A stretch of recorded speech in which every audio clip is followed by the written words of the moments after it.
Hello everyone, and welcome back to my channel, Tomcat Stitchery. I'm Whitney, and I am here with a sew-along for you all today. Today we are going to be sewing through the Cashmerette Haskell Shirt, which is one of their new club patterns. Well, it's the April club pattern for 2024. Fabulous little shirt pattern. I've actually made two, but we're sewing just through the one here in this sew along.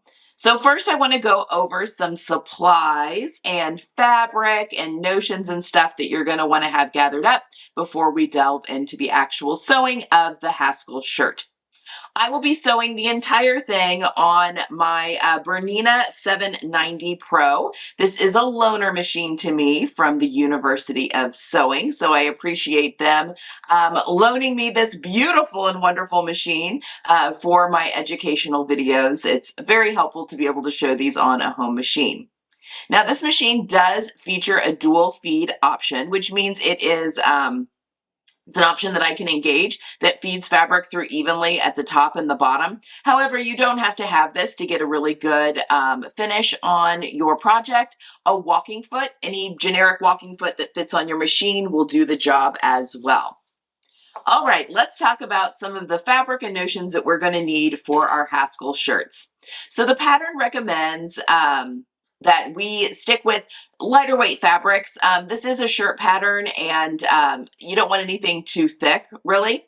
I am using a cotton voile for the main body of the shirt. I'm actually going very high contrast with this, only so I want you guys to be able to see what I'm talking about, what's what. I'm using a contrasting thread, which you may not want to use for your actual version, but it's all in the name of you guys being able to see what I'm doing. But I am using a cotton voile, and then the inside parts of the shirt, the second fabric I'm using is a cotton lawn. So cotton voile, cotton lawn, cotton poplins, lightweight cotton poplins would be beautiful. Lightweight linens, rayons, so your chalets, your crepes, those would be beautiful, as well as silks. So if a silk charmeuse, a silk crepe, anything with a little bit of drape and a little bit lighter weight would be perfect for this shirt.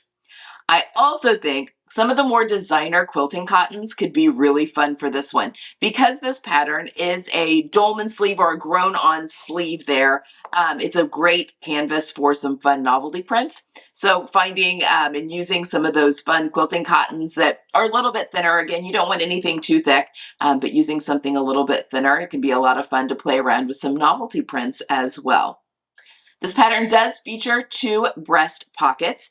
You can sew one of them, you can sew both of them, you can sew neither of them, completely optional, but I will be showing you how to sew those on during this sew along. All right, in addition to our fabric, we are going to need some interfacing. I have used a lightweight interfacing because my fabric is lightweight. For this project, I'm using the Palmer & Pletch Perfect Fuse Sheer. It's one of the interfacings that I really like to grab when I'm working with lighter weight fabrics. You're also going to need thread, and I would recommend coordinating thread for your fabric. Obviously, I'm using navy blue in this demonstration just so you guys can see what I'm doing and see what I'm sewing, but a coordinating thread would be beautiful. But you can use a contrasting thread. It's up to you. You're the designer. I'm using Gutermann Mara 100, which is my favorite all-purpose thread, but obviously any all-purpose thread will serve its purpose. Also, you're going to need 6 buttons for down the front of the shirt, between 3/8 of an inch and 1/2 of an inch in diameter. That's kind of up to you. I am using buttons that are about closer to the 1/2 inch size, so that is what I am putting onto my shirt. Also, I am using a few other notions that can be very helpful when sewing with shirts. I have used a fray check for filling in my buttonholes before I cut those open. You'll also be seeing me use a buttonhole chisel in order to cut my buttonholes open. You'll see me using a tailor's point or a tailor's press that I'm using just to get in and be able to press some of my seams open. That's completely optional, but a great little tool to have in your sewing toolkit. And you'll see me using both a tailor's ham and a seam roll. Again, not completely necessary. You can get away with wrapping newspaper or magazine up in a towel to get the same type of effect, but they are also great tools to have at your pressing station in your sewing room to get some really great professional results. As with all Cashmerette patterns, this pattern comes in their size 0 to 32 with options for CD cup, EF cup, or GH cup. So make sure that you pick your size according to their instructions, and I will see you over at the cutting table where we'll be going through our pieces that we need to have cut out, what needs to be interfaced now, what we're waiting on interfacing until later in the sew along, as well as some bias tape that I have created for my shirt. That is another thing that is that you're going to need for your hems, which is 1.5 inch wide bias tape. This has not been folded and pressed. It's just a strip of bias that's 1.5 inches wide. I had to piece 2 pieces together in order to get the length I needed for the bottom of my shirt. So I do suggest making this, but you can find that ready-made as well. So with that being said, let's head over to the cutting table and go through our pieces. All right, let's go through our pieces and what we need to have prepped and what they look like before we get into sewing our Haskell shirt. All right, so you will have your piece 1. On mine, I have got piece 1C because I've used the GH cup, but your letter will correspond, 1A is the BC cup, 1B is EF, and then 1C is GH. So that will determine which cup size you're using.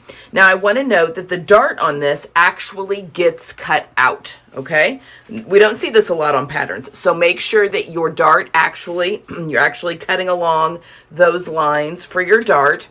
Make sure you've marked all your notches everywhere, and you're going to want to mark your end of dart, which will be in the body of your shirt, as well as your pocket placements if you're going to be using the pockets. So those are all things that we're going to need to make sure are marked. You probably can't see very well, but I've marked my pockets, I've marked my end of dart, and yeah, we're all ready to sew with this one. So that is piece 1. Piece 2 is going to be your 2 pocket pieces. This is actually optional. If you don't want to put pockets on the front of your shirt, you don't have to. But this comes with our interfacing piece, interfacing 1. You'll cut 2 of your interfacing pieces, and then 2 of your pocket pieces, which is piece number 2. And I've gone ahead and put the interfacing onto the back of each pocket piece. So that just gets ironed on, fused on here to the top. So if you'll see, this fits right here to where it ends right above your notches. So I've got that all nice and ironed on there. Piece 3 is your yoke. You're going to cut 2 of these on the fold. Now, I've cut mine in 2 different fabrics because, again, I just want you to easily be able to see when I'm talking about outer yoke and inner yoke. So you'll have 2 of these yoke pieces cut out on the fold. So my inner yoke is the orange and my outer yoke is the tropical or the leaf print. So you've got 2 of those cut out. Obviously, you can use the same fabric. That's fine. Piece number 4 is our lower shirt back. So we have 1 of these cut out on the fold. I also want to note with our notches, I've got my notches cut out, for instance, in my yoke here, but I also go ahead and just nip into the fold of each of these just so I can easily tell where, in this case, center back is. That's just an extra point to help me line up. It's something I do even if the pattern doesn't indicate it. There's actually a notch here. It's hard to see because it's an overlap on my pattern, but yeah, make sure your notches are marked. And again, I've marked there at center back there on the fold here at the top. Then we've got piece number 5, which is our facing pieces. Now I have a lot here because we're going to talk a little bit about this.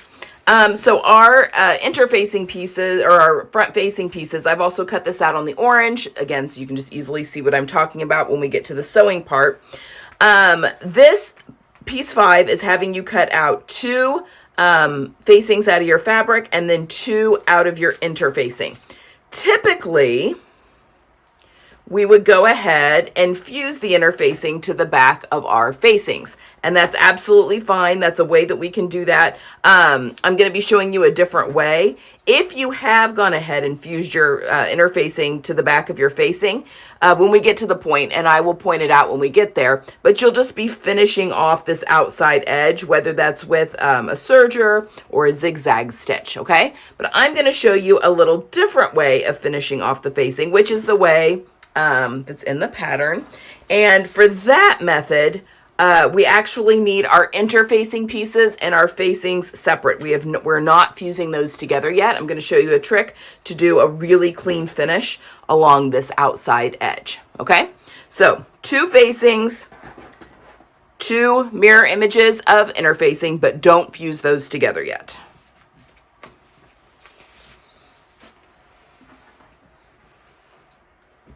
All right, piece number 6 is our undercollar.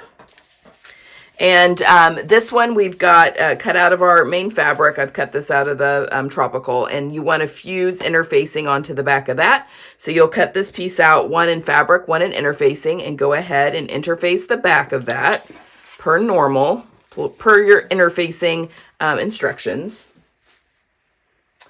And then we've got an upper collar. And again, I've made mine just a different fabric just so you can kind of see when we're constructing the collar, the difference between upper collar and under collar. I just want you guys to easily be able to see. So you just need one of these cut out, and it's just out of fabric. We don't have any interfacing on this one. And then finally, piece number 8 is our cuff. Now, the instructions have you cut out 2 of these out of fabric and then 1 out of interfacing. So what you are going to do is you're going to cut out your 2 out of fabric, and then open them up to the wrong side, and you're going to take your piece that you've cut out in interfacing, and you're going to cut it in half just from notch to notch, and just interface the top half of your cuff, okay? And you want to make sure you do this on mirrored sides. So I've got my single notch here and here for that pattern piece. And then my double notches are on the outside edges, or they should be. And they are. Yeah. Okay.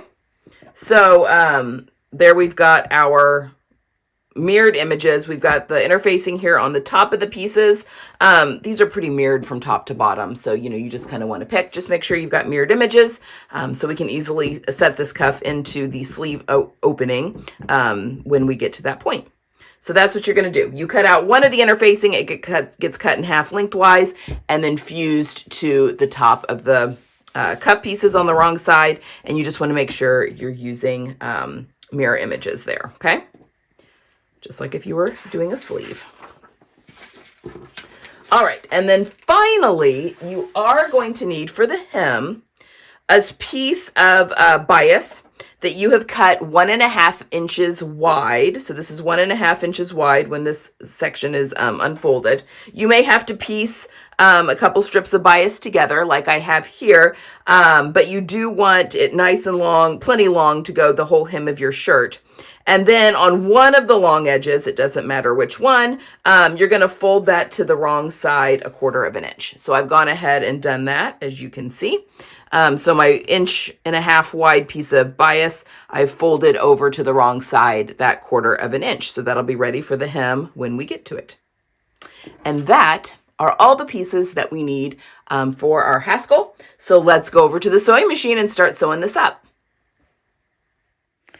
All right, so we are going to start here first by sewing our darts. So we're starting here with piece 1. So we're going to be sewing our darts, and then we're going to be doing our pockets and attaching those to the front. So we're going to be working on the front here for just a minute. So let's set our pattern piece aside. So our first step in the pattern instructions is to pin our darts right sides together. So my fabric, as you can tell, there's the wrong sides are together, so the right side is up. So I'm going to set one of these. We just need to do one side on camera. And I'm going to be pinning my dart, this dart that we've cut open, right sides together. So I'm just going to fold that over on itself. And you can see I've got a dot here, and that is the tip of my dart point that I have marked with a heat erasable pen. So I'm just going to put a dart there at the end, and I like to put a dart here at the tip.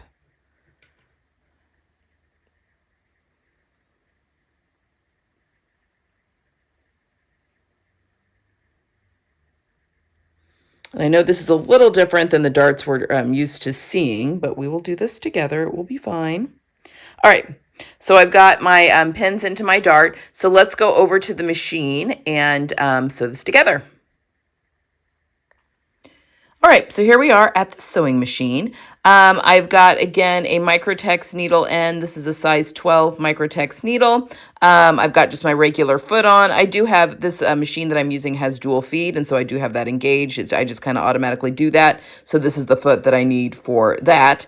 It's not necessary. I mean, it's fine if you just use your regular presser foot, a nice Microtex needle. I am using navy blue thread so that you can easily see my stitching lines. You're going to want something that's a little more coordinating with your fabric, whatever that might be. All right.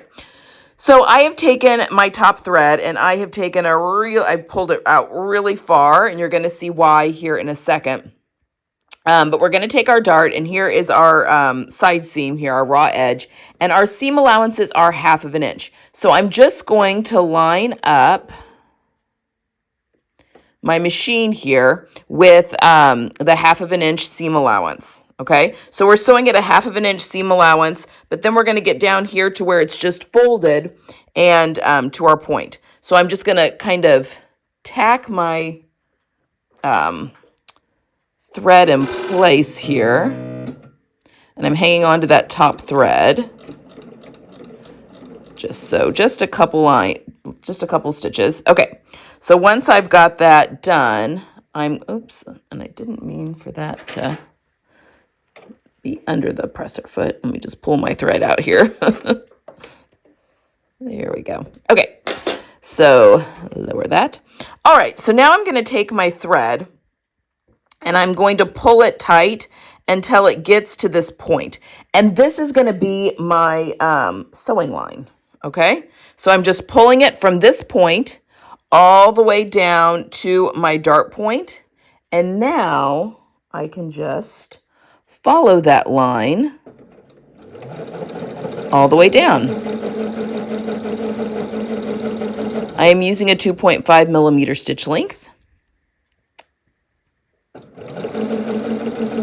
because once we get to this point, we're going to be off that 1/2 inch seam allowance. I'm going to go really slow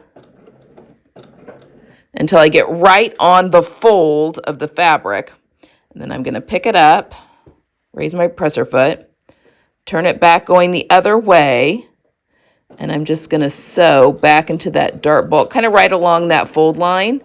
I don't know, like 3/4 inch, and then back stitch. So I'm back stitching in the fold of that dart. I can trim off my really long tail now. And there you go. So I sewed from the side seam to that point, and then I went back along that fold there and then back stitched. All right, so now we need to finish off our raw edge of our dart. I'm going to be using a serger, but you can also use a zigzag stitch or your faux overlock stitch on your machine, whatever your preference. And we're just finishing off the raw edge here. So whatever you're using. So I'm just going to serge, and then I'll just serge off to this point. Again, this is in the dart bulk, so you don't have to worry about your point getting weird. And I'll just tuck my serger tails back through that stitching line there. So I'm going to do that real quick, and I'll meet you at the pressing station so we can press our darts. All right, so once we have our dart sewn, and then I have finished off the raw edge there, now it is time to press that dart bulk down. Gotta find the front of my shirt. Okay, there's the top of my shirt. This is the top of my shirt. Remember, we've got our markings for our pockets here. I'm using a heat erasable pen, so I want to be very careful that I don't accidentally erase my pen marks. But I'm just draping this over my tailor's ham here. I've got my end of my dart here marked as well, but that's okay if that disappears because we're done sewing it. So now I'm just going to take my iron and I'm just going to press that seam and all that bulk down towards the bottom of the shirt. We're still fine on those. Uh-oh, I just lost a mark. I can see it though. I can see a little bit of residue. Okay, so now I'm going to hit it from the top here. Just make sure that that's all nice and pressed.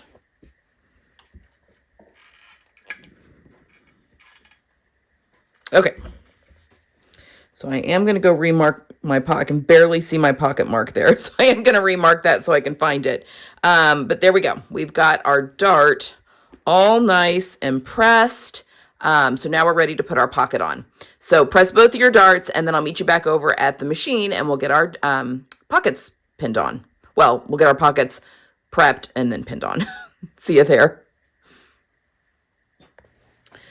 Okay, so now we are going to prep our pockets before we stitch them onto the front of our shirt. Now this is completely optional. The pattern has you cutting out 2 pockets to put on either side of the shirt. You can put on 2 pockets. You can put on just 1 pocket. You can leave the pockets off altogether. Completely up to you. I'll just be sewing both on for this demonstration. So I've cut out my 2 pocket pieces. And again, I cut out my interfacing, so both my pockets have been interfaced here at the top of the pocket. I've also gone ahead and finished off the other 3 sides. The top side doesn't need to be finished off, but the other 3 sides of your pocket do need to be finished off somehow if you're worried about your fabric raveling. So there are my pocket pieces. Give them just a quick little press, get them flat. So what we're going to do, I'll just be demonstrating on one, is we're going to be folding over to the wrong side 1/4 of an inch here at the top of the pocket. I'm eyeballing mine, but you can definitely pull out your seam gauge and measure that. Okay, so we've pressed 1/4 of an inch to the wrong side. We're now going to flip it over to the right side, and we're going to fold it right sides together, right at that notch that you should have cut, which is at the base of the interfacing. And I'm just going to pop a pin. Don't press anything. We're just popping a pin in on either side here. So it'll be at that notch that you cut, which is right here in the pattern, but it's also the base of the interfacing. Okay. So just like that. Okay. So now we're going to go to the machine and we're going to sew just this top part at that 1/2 inch seam allowance. So let's go over and do that. All right, so now we are going to sew down just our tops here, right sides together. We're going to be sewing at that 1/2 inch seam allowance. And when we sew, we want to make sure that that fold to the wrong side stays folded. And you're just going to sew right off that fold, like so. Now I'm going to do the other side.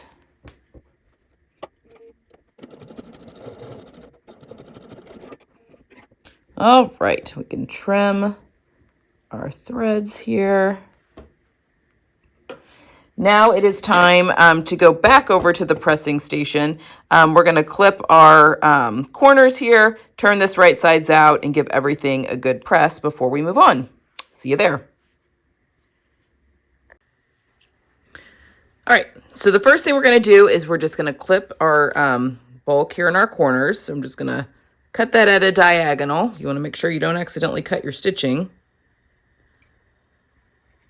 We're going to cut that off. And now we're going to take this top and we're going to flip it over to the wrong side. I have a double pointed knitting needle that I have here at my pressing station, just so I can kind of work those corners out just a wee bit. You don't want to accidentally poke through them, so don't be too aggressive, but poke those corners out just a little bit. Okay, so here's what we've got. Because we've sewn those 1/2 inch seam allowances, our pocket is already wanting to turn in that 1/2 inch, which is exactly what we want. So now we're going to very carefully press things into place.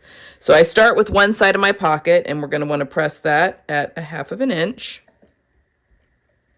And we want to make sure that that little fold is staying folded under there on the top. And then I'm going to do the same thing over here.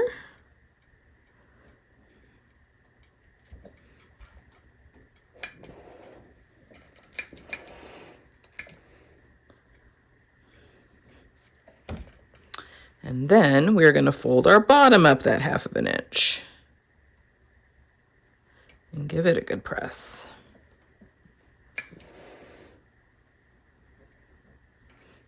And then last, I like to flip my pocket over and give it a good press from the front. Okay, so now we're going to go back over to the sewing machine before we put this on our shirt, and we need to sew this fold down. So we're going to go and top stitch our pockets down here at the top, because this will be the pocket opening. So let's go over to the machine and top stitch those down real quick, and then we'll get things pinned onto our shirt.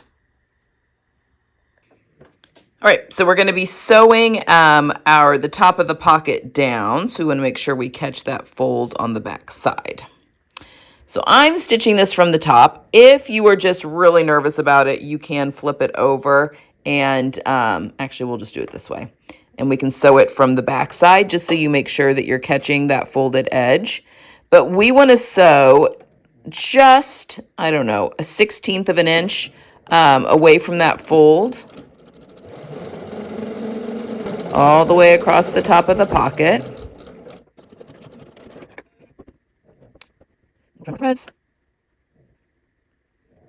Like so. And now we have our pocket nice and stitched down here at the top of the pocket. Okay, now it is time to pin these to the fronts of our shirts. I'm going to do that at the pressing station, and I will see you over there. All right, so now that we have our pocket all prepped, it is time to pop it onto the front of our shirt.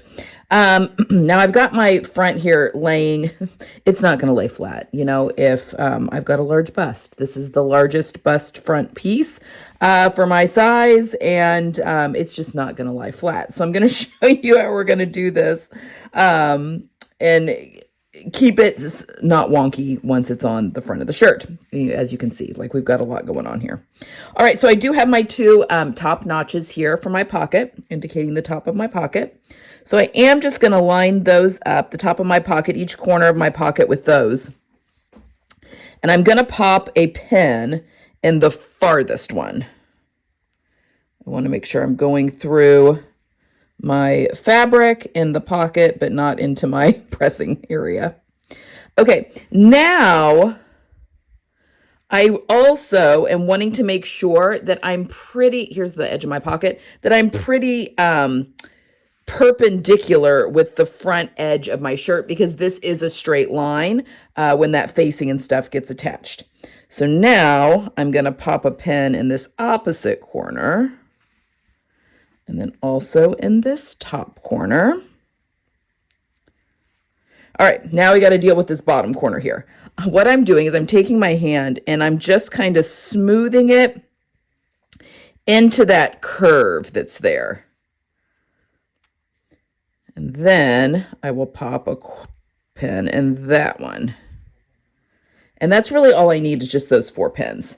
So there we go. We have it all pinned on pretty straight. So now we're going to go over to the machine and we're going to sew our pocket on.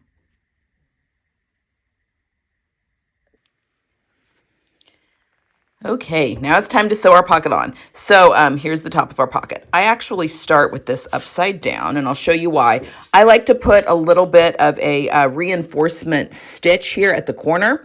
I mean, I don't put anything in my breast pockets, but if you were to, you want this to be nice and secure and not run the risk of ripping that pocket off. So I'm just planting my needle right on my stitching line that I did here on the pocket. I'm going to lower my presser foot. And we're just going to start sewing, and I am using a locking stitch. And we're sewing up to that folded edge. Move that pin out of the way. And once I get about 1/8 of an inch from that edge, I'm going to stop and pivot. And now I'm going to count how many stitches it takes me to get about 1/8 of an inch away from this edge. So it's usually 1, 2, a little close there. All right. So I did 2 stitches because I want to do the same amount on this side. That's why I counted. And now we're going to go straight down. And we are sewing about 1/8 of an inch away from that folded edge of the pocket. And remember, we've got that curve of the bust dart. So I'm just kind of pulling that fabric, not taut, but I don't want to accidentally sew any puckers or tucks or anything on the shirt underneath. And then we're going to come to our corner. Do one more. And turn. Into this corner. Turn again. And then once we get up here to this top fold, remember we did 2 stitches. So I'm going to go 1, 2. And now I'm just going to go diagonally back to that line, that top stitching line at the top of the pocket. And then we will back stitch again, or locking stitch. Okay. And then we can trim any excess threads. Again, I'm using a contrasting thread, so it really stands out here. But there we go. We have got a pocket stitched on, and it does get stitched on over the, oops, don't know what I just hit there, over that dart. So we just want to make sure that's all lying nice and flat under there, and it is. All right, on to the next step. Okay, for this next step, we're going to be attaching our fronts to our yoke. Now, we are going to be doing a type of burrito method for finishing off our yoke, but this is different than the typical way we would do the burrito. So stick with me on these steps. It has a really beautiful clean finish when everything is sewn in. So just stick with me on this, okay? We're going to trust the process on this. It really is a beautiful finish at the end. All right, so this is my outer yoke piece. This is the yoke that's going to be visible on the back of my shirt from the right side when we're wearing it, okay? So I've got this piece laying right side up, and I'm just going to be putting my fronts right sides together at those shoulders and pinning those in place. And remember that your shoulder seam, it extends into the sleeve because this is a dolman or a grown-on sleeve shirt. We do have a notch that's here at the shoulder, so you can match those up. Like so. You can go ahead and pin your other shoulder seam together as well, and then I will meet you at the sewing machine so we can sew this seam. All right, so now we're ready to sew our shoulder seams together here. 1/2 of an inch seam allowance. And away we go.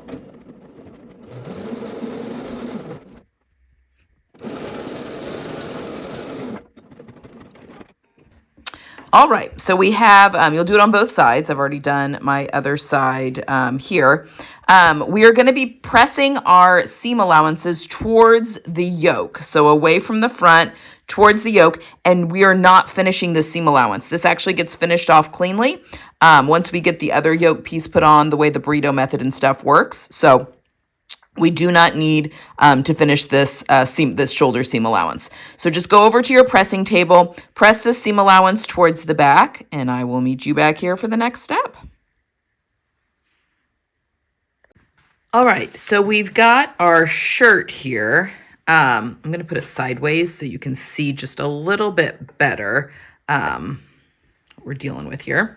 So we've got our yoke, our outer yoke, that is sewn to our fronts here at our shoulder seam. Okay, so here's the yoke going this way and our fronts coming down this way, and our shoulder seams are sewn here. Now I've gone ahead and stay stitched my neckline. I started here at center back and stitched all the way to center front. And then I went back to center back and stitched around to the other center front. That just helps keep things from stretching out and keeps your neckline nice and in shape. So I have gone ahead and done that step. Our next thing that we're going to do is we are going to need piece 4, which is our lower back piece. So I've got that. And we are going to want to, at the top of our back piece here, run gathering stitches. Now the pattern asks you to do just 2 lines of gathering stitches, and you're going to go from shoulder notch, there's a notch there kind of on the shoulder, all the way to the other shoulder notch. So you're not going from edge to edge, you're going from notch to notch that's there on that lower back piece. Instead of doing 2 lines though, my favorite way to do my gathering stitches, I put it at a 5mm stitch length, and I started at this notch, and I sewed all the way down, I think at 3/8 of an inch, till I got to my second notch, and then I sewed down 1, and then sewed all the way back to the starting point. This makes like a 3-sided, almost rectangle, almost a box. It's not closed at this end. So that way when I'm pulling my gathering stitches, I don't accidentally pull my gathering out. There's nothing more annoying than accidentally pulling your gathering stitches out. So that is my preferred way of putting those gathering stitches in. So now I like to go ahead and pre-gather, and I'd rather it be too tight than too loose. So I'm just going to take the bobbin threads here on this side, and I'm just going to pull them. Sometimes when you're using lightweight fabric like this cotton, let's say this is a cotton voile, it will kind of gather for you just because it's a real light fabric when you're using that long of a stitch length. So I just want to make it a reasonable amount of gathering. Again, if I have to stretch it out a little bit, I would rather do that. In fact, sometimes that's easier to get nice even gathers when we do it that way. All right, that's probably way too tight, but we'll be able to now stretch it out. All right, so there is our back piece. So now we're going to take our back piece and we're going to put it right sides together with the bottom of our yoke. So I'm just going to rotate this again. So here is the bottom now of my yoke, and we're going to pin this right sides together. So I'm going to match my edges here.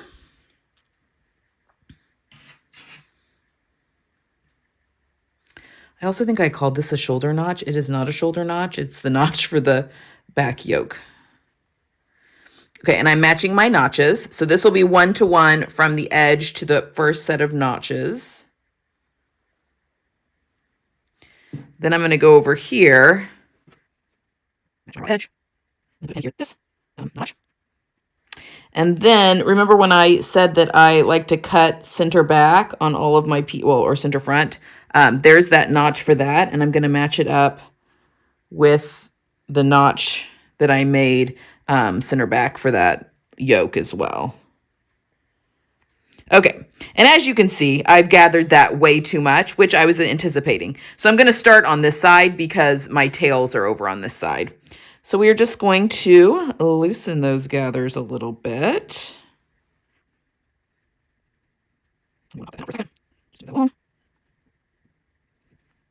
Okay, now I'm just going to even those out. It's just easier to work with this in sections. And now I'm going to pop a couple of pins once I'm happy with that.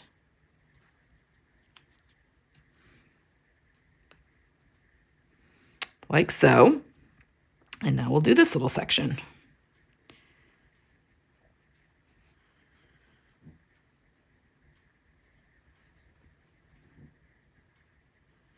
And then we'll pop a couple of pins in here.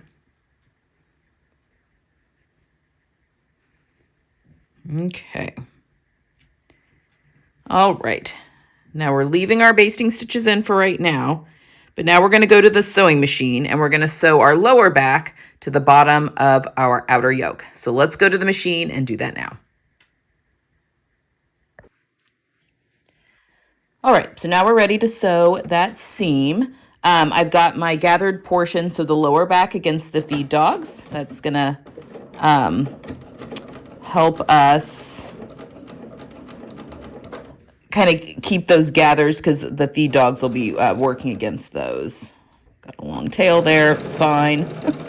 So it's 1-to-1 until we get up to this first notch. Now, once we get up to this first notch where our gathering starts, I am going to go nice and careful, and I'm actually going to put my hand in between the layers here so I can kind of make sure that there aren't any tucks or anything getting sewn into that gathered piece. But this isn't extreme gathering. This is kind of a soft gather, so usually you don't have the issues with getting pieces pulled and tucked up. But I still want to keep my hand under there just to make sure.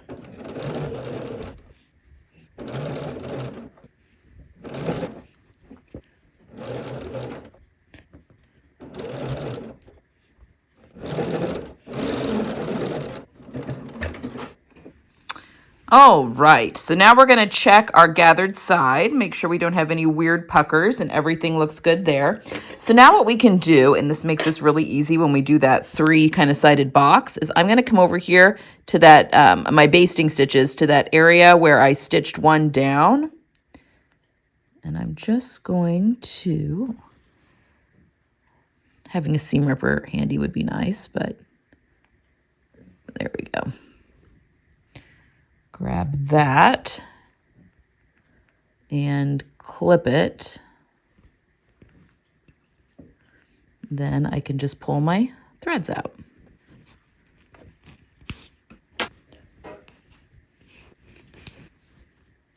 And just like that, we've removed our basting stitches.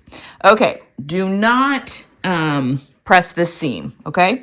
We want to leave this seam unpressed for now. It'll get pressed a little bit later, okay? But now we're going to set this concoction that we have created aside, and we're going to start working on our collar. So I'll meet you back here in a second.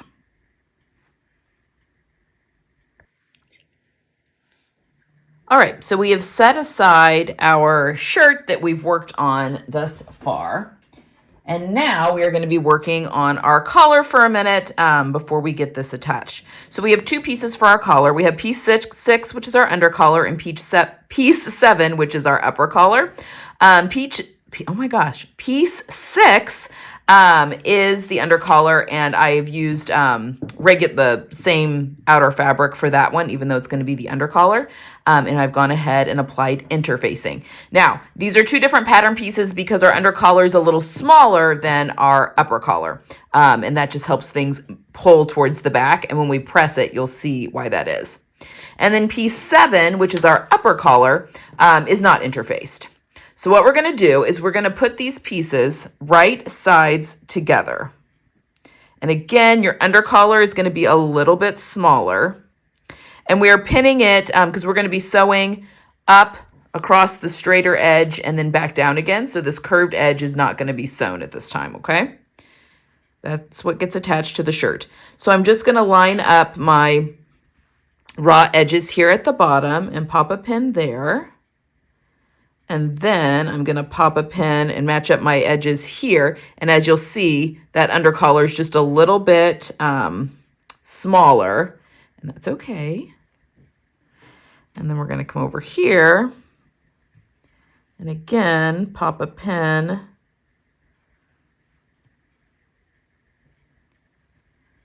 And then down here, I'll trim that interfacing here too, so that doesn't get confusing. All right, so again, we've got that upper collar is longer than that under collar. That's okay. Then we're gonna pop just a pin in middle-ish, like so. So let's go to the sewing machine and we're gonna sew those 3 sides now. All right, so now we are going to sew these 3 sides together. I'm sewing with the undercollar up, or the interfaced piece up. And those feed dogs should help feed the excess for that upper collar kind of through. So we do want to make sure our raw edges are even, but I'm just gonna kind of get started here. All right, so as we come up to our corner here, I'm going to shorten my stitch length to like a, I don't know, like a 1.5. Okay, and then we'll come really close in, and then, yes, then we should be able to make the corner. I'm going to keep it at that 1.5. Let me pull that pin out. Don't sew over your pins, Whitney. And we're going to sew, I don't know, that's probably good, like a 1/2 inch or so. And then I'm going to take it back up to my 2.5. And now we're going to sew the long edge here. And then just like with the other side, once we get close to this corner, just want to make sure those raw edges are nice and lined up. I'm going to take it back to the 1.5.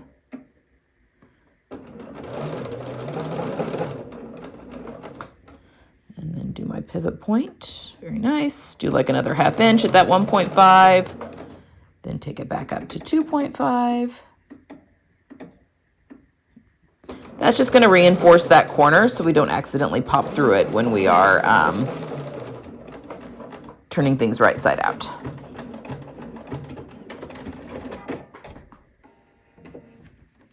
Okay, so there we go. So we've just tightened our stitches here at the corners to give those, nice and sharp. So now we're going to go over to the pressing table and we're going to trim our corners. We're going to grade our seam allowances and get this pressed into submission. So I'll meet you over there. All right, so here we've got our collar that we've sewn on the 3 sides. I'm just going to come through here and I'm going to clip my corners close to, but not through that, those corners. Also not cutting my hand. Oops, we've got a pin, a rogue pin. We don't want to hit that with our scissors. All right, now this isn't as necessary when you're using fabric as thin as what I'm using, but if you're using anything thicker, it can be very helpful to grade your seam allowances. And what I'm going to be doing is is trimming the facing side in seam allowance in half, so that it lays like that. So I'm leaving the upper collar seam allowance alone, and I'm just trimming the under collar one in half. It's gonna be a little bit tricky. You could use applique duckbill scissors if you want, but we'll use these since not everyone's got those.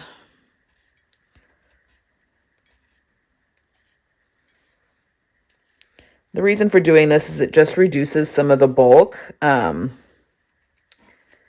those extra seam allowances together can cause.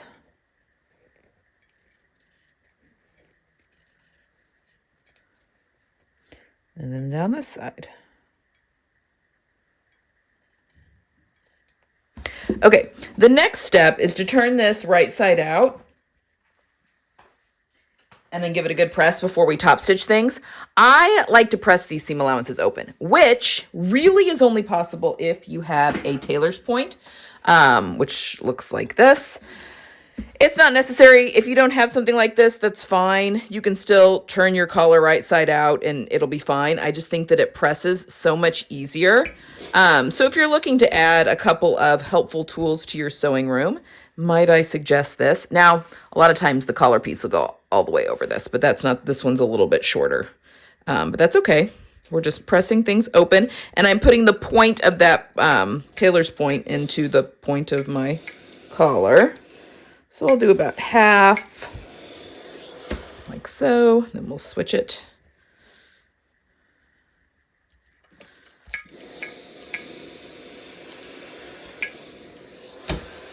And then we'll come at this side.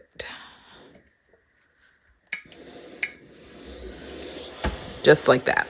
All right, so that's an optional step if you've got that tool. If not, we're just gonna stick our thumbs into our corners and we are going to turn it right side out.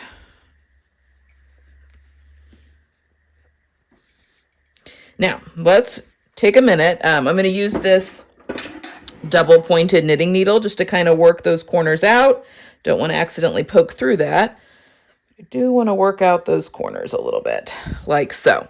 Now let's remember that the orange side of this collar is the upper collar. So this is the side that we want to look nice and clean. So on our other side, which is our under collar, we want that orange just barely. Can you see that it's just barely pulling through to that back side, which is what we want. We want that seam to pull to the back, which is why our under collar is a little smaller than our upper collar.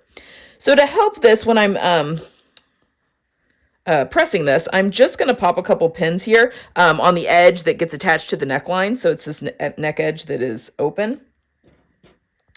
Matching my notches. There's a notch there.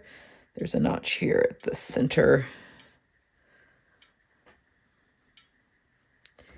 And then there should be a notch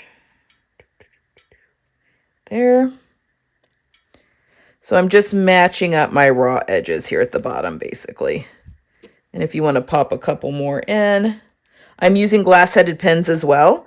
That way they don't melt when my iron hits them.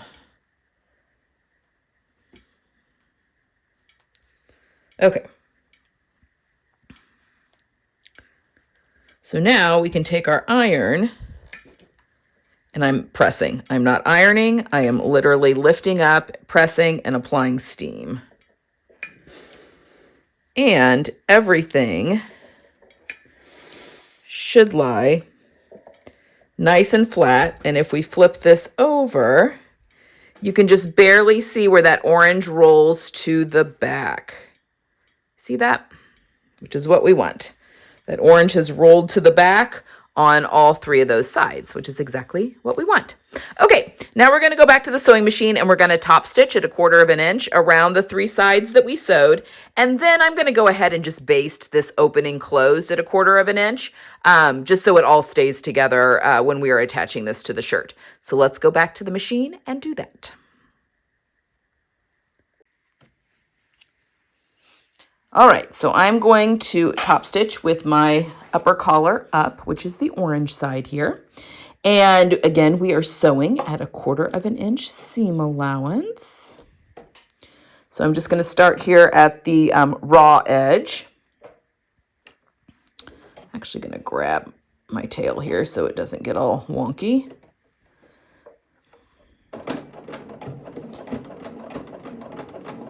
All right. So now we are just going to top stitch at 1/4 of an inch all the way around those 3 sides. And then the instructions I don't think they indicate this next step, but I just like to go ahead and baste this raw edge together. It just makes things a lot easier. So I'm basting that at 1/4 of an inch as well. Just helps keep those raw edges together. And when we get quite a few layers here in a little bit, once the facing gets on and the neck of the yoke and all that stuff, it just makes it easier if these are together as one.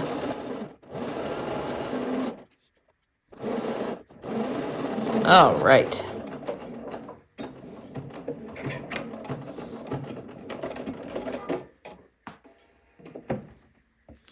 Okay, so now we've got a collar. It's been top stitched all nice and neat all the way around those three sides. And then we'll have our seam allowance that'll actually be 1/2 of an inch, so that'll come up higher than this line. But now we are ready to pin this to the collar of the shirt and get this one basted in place. So I'll meet you there. All right. So we are now going to be basting our collar into place on our neckline of our shirt, what we've got thus far. And yeah, let's get that put in place. So here I've got the front of my shirt, and then here's the back. There's our lower back. Okay, so we've got notches that are here on the front that you should have made note of. This is where the end of our collar should be placed. Now, we are putting the technically wrong side, the under collar side, against the right side of the shirt. Okay, so think about the way it's worn. This is the upper collar. We want this up. Okay, which feels a little counterintuitive, but the seam line gets finished with the yoke, so don't worry about that.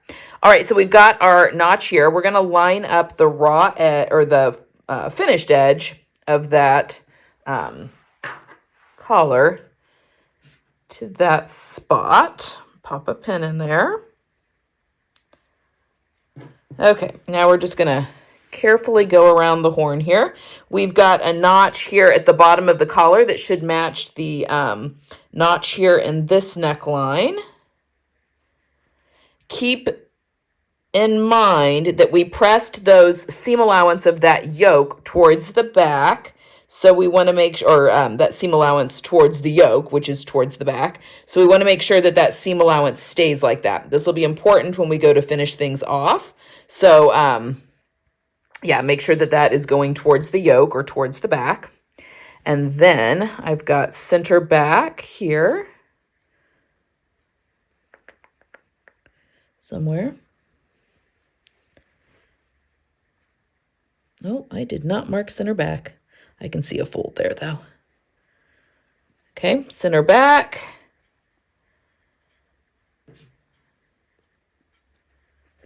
And then I'm going to match my next set of notches. We can go back and pop some extra pins in here too.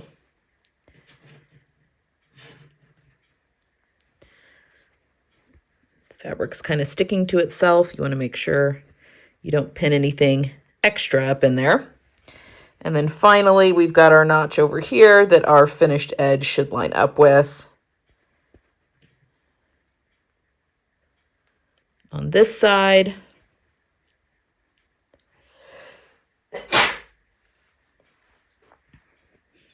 And again, we want to make sure that that seam allowance is pointing toward the back. And honestly, when I stay stitched it, it got stay stitched that way. But we do want to make sure that nothing gets turned over on itself. That is a really big pin. Okay, then we can come back here because we are sewing a convex to a concave curve, which can be kind of tricky. So I'm just pushing this together, lining up my raw edges, and you can pop as many pins in there as you think will be helpful. Pop one in there. Pop one there.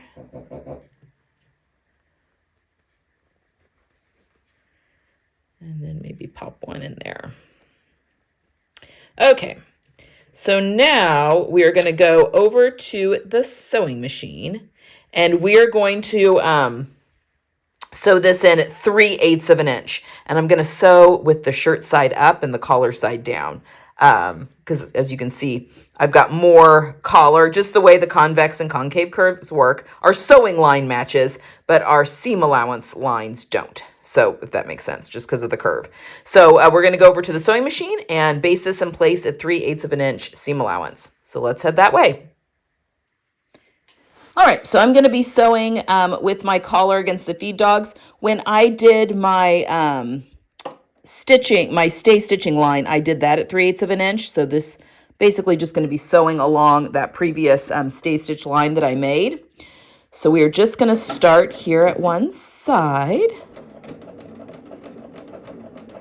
And I'm going to go nice and slow. I want to make sure that the raw edges are matched up. And if I need to stick my hand, maybe, underneath here, just to make sure that those raw edges are staying together. Now our seam allowance here is in fact 1/2 of an inch, but we're just basting in place at 3/8 right now because our facing and inner yoke will finish things off.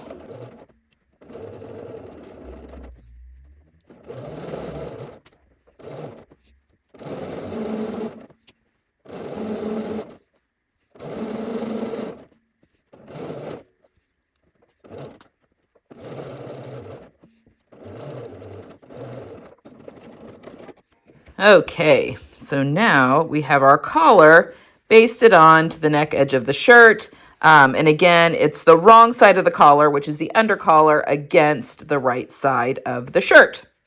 So there we've got that. You've got to have some rippling and some pulling. That's okay. We will clip into this neck allowance, seam allowance, after we have our facings and all of that put on. So that'll help relieve some of that so that it, curves nicely around the neck. So don't worry if you're throwing it on real quick. If that is looking weird, it will get clipped and lie nicely around the neck when we are finished. All right, let's set aside this shirt that we've got right now, and we are next going to start working on our facings. I'll see you there. So now we are working with piece 5, which is our front facing. And if you recall, we were going to cut out 2 of our fabric and 2 of our interfacing. And the technique I'm going to show you, we've not fused our interfacing together. However, you can go ahead and fuse your interfacing to the back side and just finish off this longer, curvier edge with either a serger or zigzag stitch or your faux overlock stitch on your machine, whatever your preference is. So this is an option to finish off that long edge. So this is the end that's kind of free inside the inside of the shirt. That's completely up to you. So that is one option, but I'm going to show you another way, another really clean way to finish off that seam. This is a really great method if you are using silk. I mean, this finishes off really, or any really lightweight fabric, because it just is a very light and ethereal way to finish off your facing. So I'm actually going to separate my facings here. You only need to see this on one.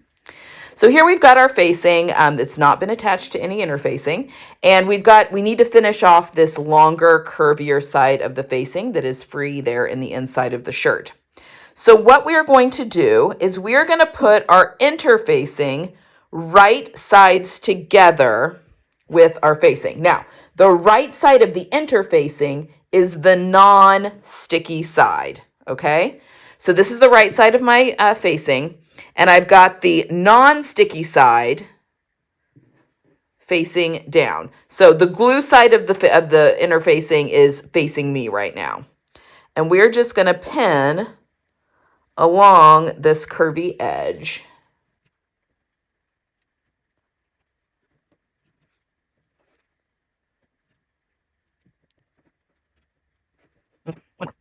All right, now we're going to go to the sewing machine and we're going to sew this at our 1/2 of an inch seam allowance really quick. Okay, so let's go to the sewing machine and sew that. Okay, so now we're going to stitch just along that side, and I'm sewing with my interfacing against the feed dogs because it's the lighter weight of the 2 fabrics. And I like to put that against the feed dogs. All right, now we're just going to sew that right along that outer edge, keeping those raw edges together as much as possible.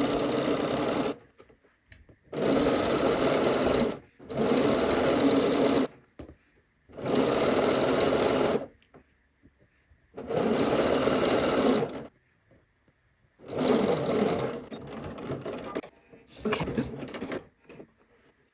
Okay. All right, so there we have our interfacing sewn to our facing here just at the outside edge. So let's go over to the pressing table, and we're going to trim our seam allowances, and then we're going to flip our interfacing to the wrong side and press it down. So I'll meet you over there. All right, so now we have our facing sewn to our interfacing. We're going to trim our seam allowance to like 1/8 of an inch. We're making this pretty small. That way we'll be able to take that curve really nicely, and we're reducing a lot of bulk. So I'm trimming this seam allowance to like 1/8 of an inch.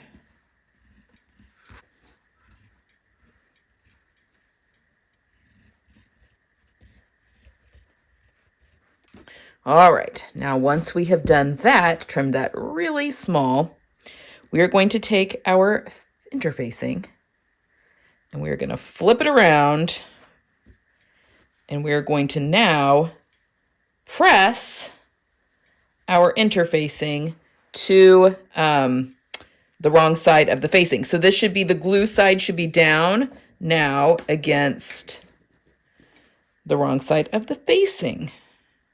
So I'm just lining up my raw edges on the opposite side. And just like when you're applying interfacing, I'm not ironing, I'm pressing. You will want to follow your instructions that come with your interfacing.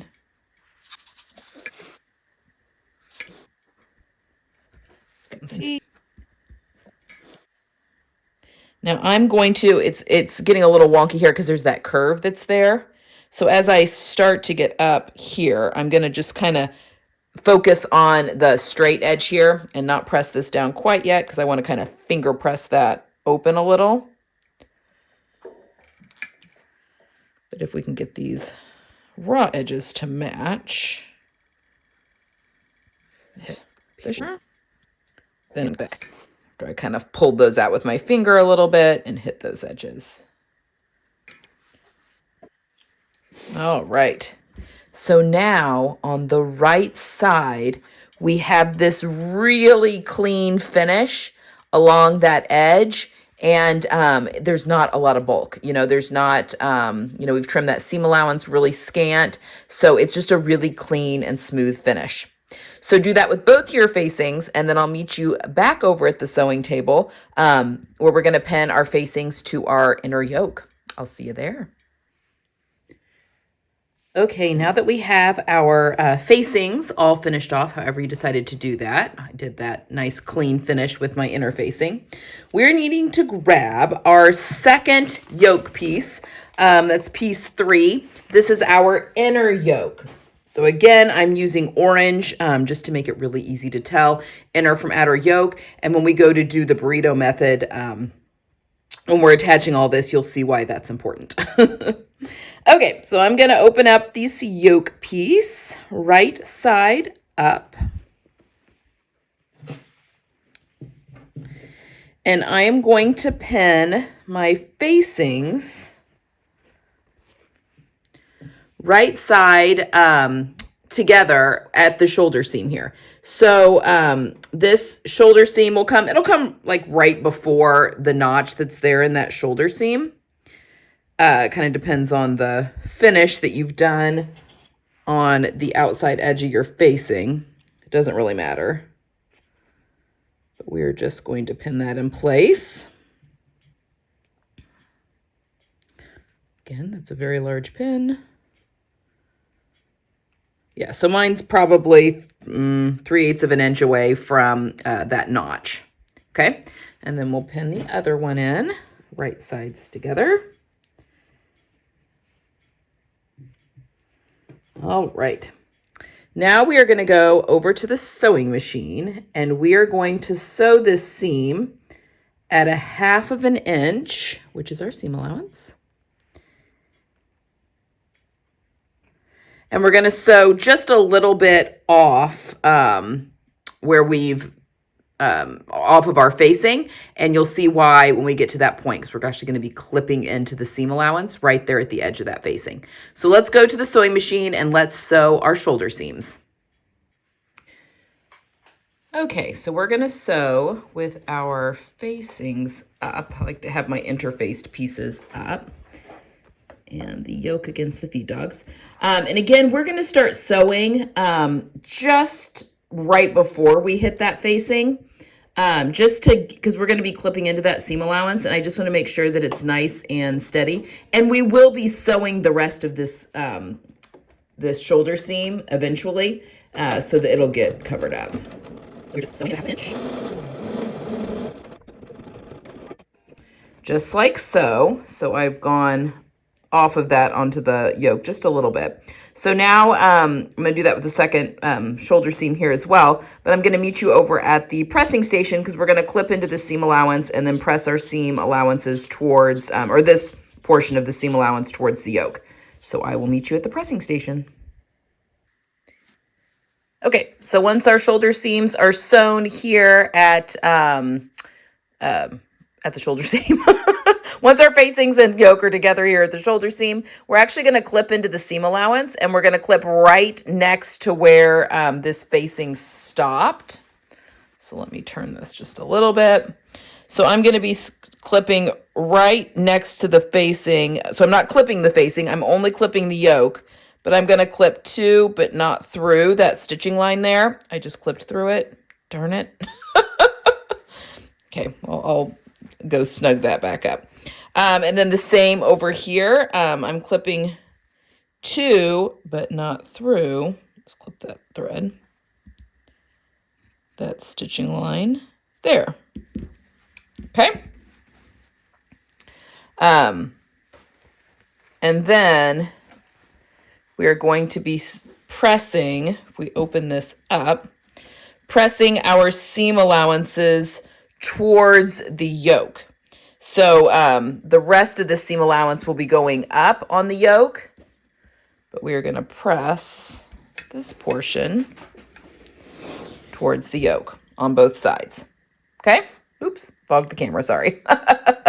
All right, so do that on both sides, and then I will meet you back over at the sewing table.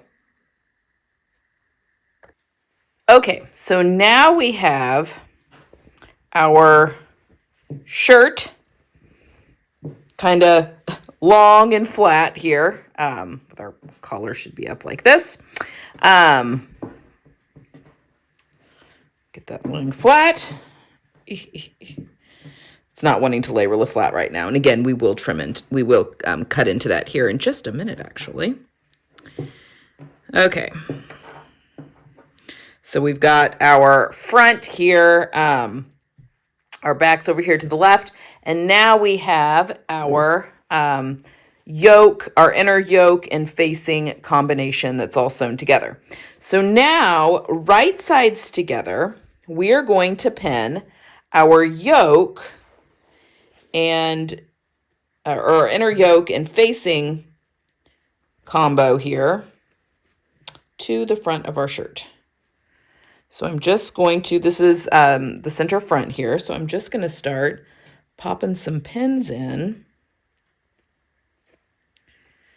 Again, this is right sides together. And we're actually going to be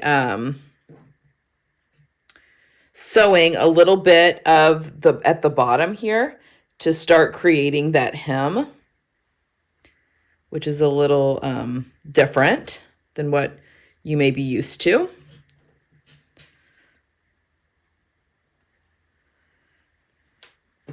Okay, so that's up one front of the shirt. And now we're going to come around here to the neck. So we are pinning this inner yoke facing combo to the front of the shirt, and our collar is, which is facing up, is sandwiched in between the shirt and the yoke facing combination. So I'm just matching my shoulder seams here.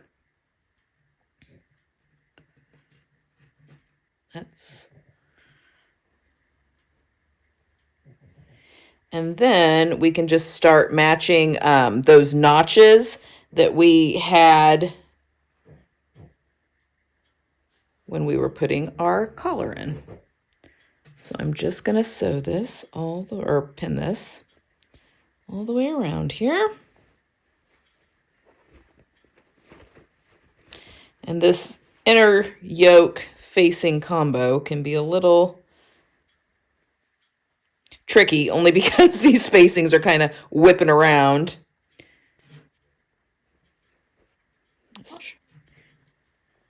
Now here at the back of the neck, because we've got opposing curves, I'm gonna pop an extra pin in between center back notch and then that collar notch, just to make sure that that doesn't slip when we're sewing around. And we'll want to be careful that we don't catch any tucks or any of that. Okay, and then there's the shoulder seam. Match those up together. And around.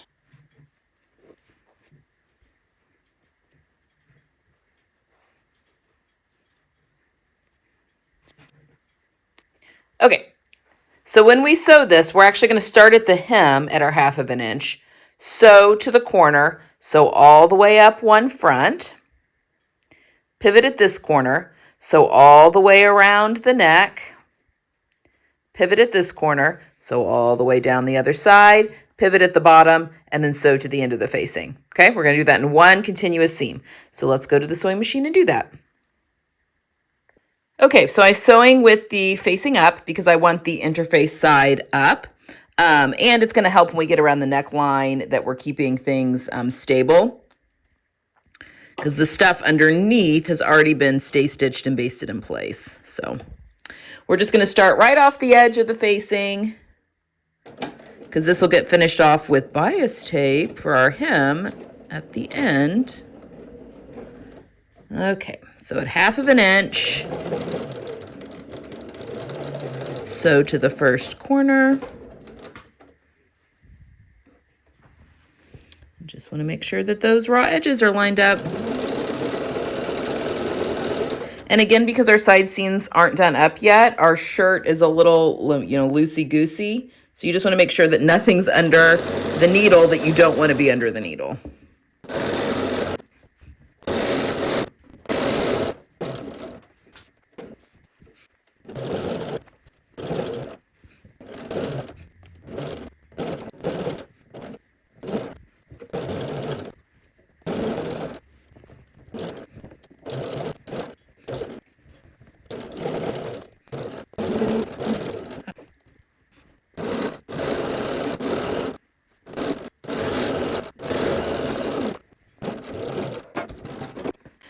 Okay, so once we have that sewn all the way around that neckline, we can come under here, be in frame. Make sure that we don't have anything. Oh, look at that. See, we got that all caught up there. So we'll fix that. I think that's the only issue we've got.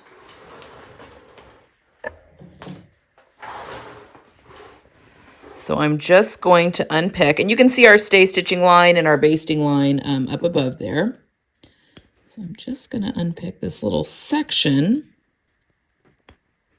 here. Okay, once I have that little section unpicked, I'm going to go and I'm going to sew with this side up this time, just so I make sure that I'm connecting where that line of stitching started and stops. So I'm just going to sew right back over that previous stitching line.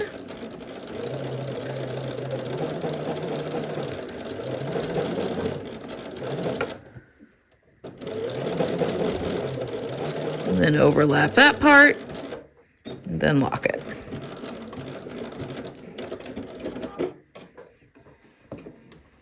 There we go. Good as new. Trim my thread. Okay, and we're good.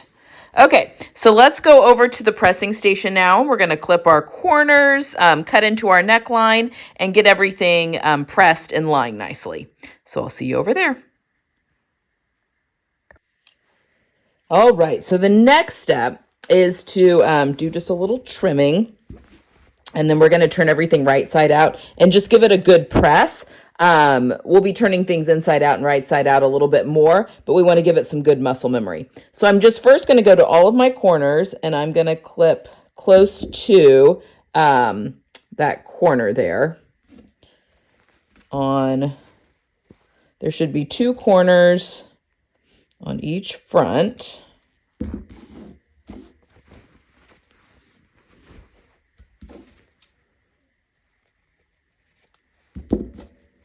Get rid of some of that bulk.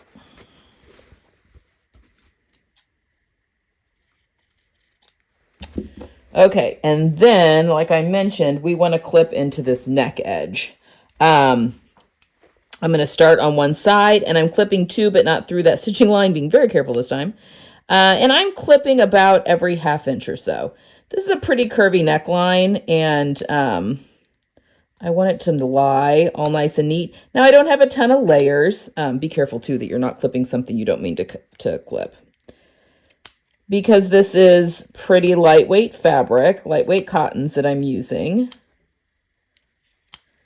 If you're using a heavier fabric and you just feel like there's a lot of bulk in this area, you can also grade that seam allowance, just like we did with our collar piece. You can do that here as well. You'll just want each layer to be a little shorter than the one before it.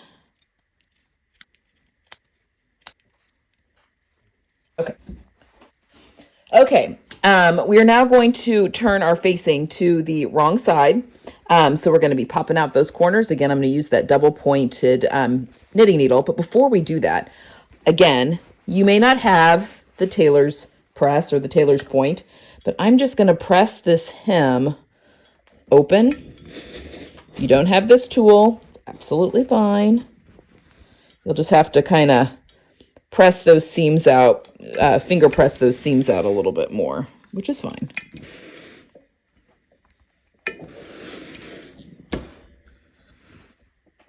If you are going to be sewing a lot of shirts like this, though, or even just button-up shirts in general, I do highly recommend this tool. I'm not going to mess with pressing anything open along the neck edge because there's just no need. Just here along the front facings here.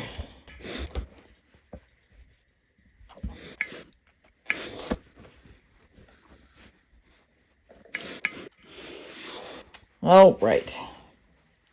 So let's turn these right side out. So I'm just going to take my thumb and kind of poke those corners out. First with my thumb, and then we'll get that double pointed needle.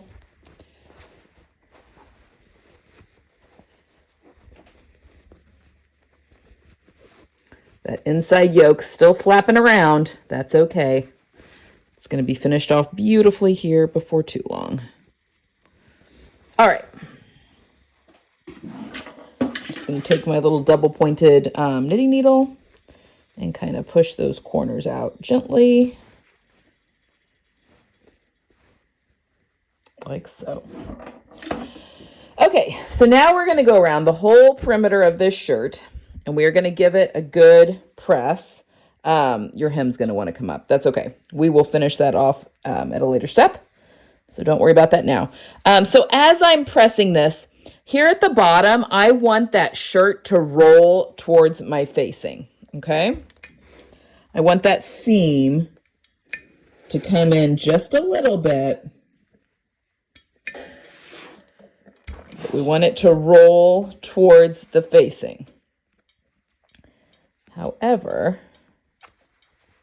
again, this gets so much easier once we get our side seams done. When we get, about this area, it's kind of where the button starts. I'm going to switch it, and I want my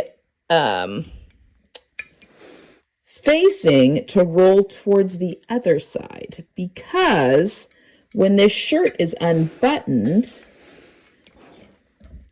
this facing is going to be what we see. So it's kind of like a notched collar lapel a little bit, these convertible collars. But I don't want it to be seen down here. So that's why we kind of twist that around. All right, now we're ready for the neck edge. I'm just going to pull a ham out here so that we can press this nice and neat. So now I'm just going to go around my neck edge. I'll hit this neck edge from both sides just to make sure nothing's pulling up on itself. So we'll do this side first. This will get top stitched all nice and pretty in a later step. I've got some threads that need to be clipped here.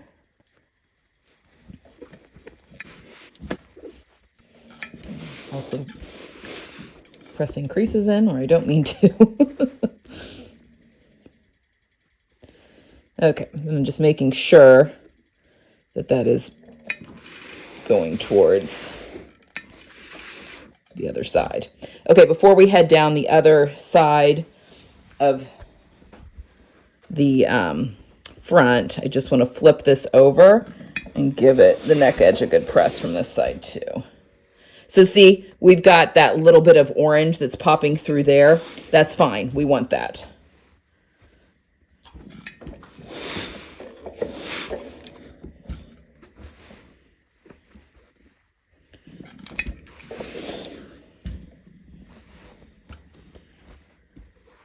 It's doing the same over here, which is good.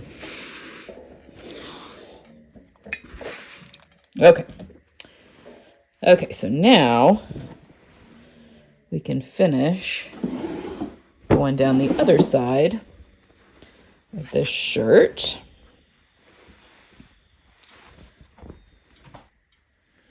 So again, I want this to roll away from me for this first little bit. And then once we get a little further down, I want it to switch, and I want to see a little bit of that green on this side.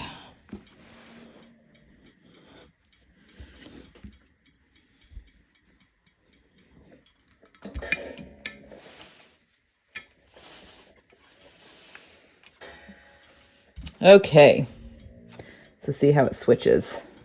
And then we see some of that orange on this side, which is what we want. Okay, let's go back to the sewing table, and we're going to start doing the magic that is the burrito method. I will see you there.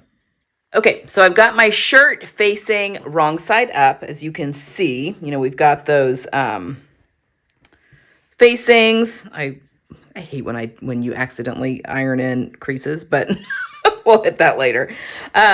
We've got our facings that are facing up here. Our collar's just kind of being weird. And our inner yoke is here on top.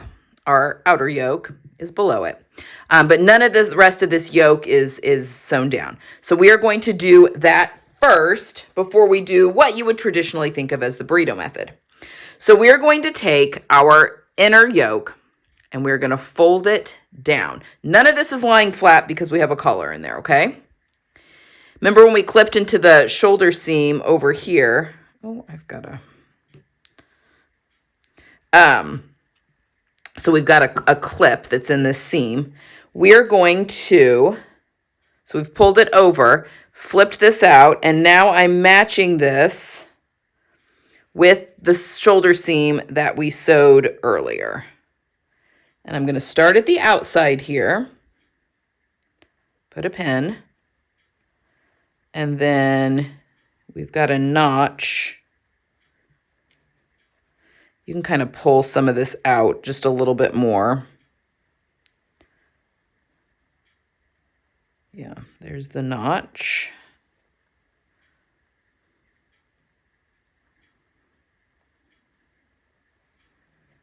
And you can put one more in if you want, just to be on the safe side.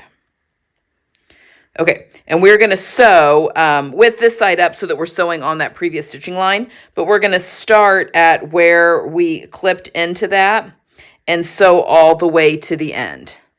Okay, so we're not sewing the entire shoulder seam together because some of that is, tucked in here with that facing. So let me show it to you again. So our yoke was like this. We have pulled it to now the wrong side of our inner yoke is facing up. I'm flipping this up as well, this shoulder seam.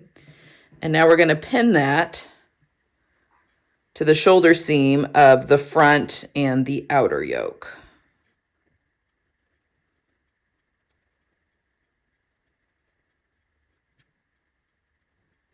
just like so. So it gets really twisty in through here. That's okay. I'm gonna pin this going past this just a little bit.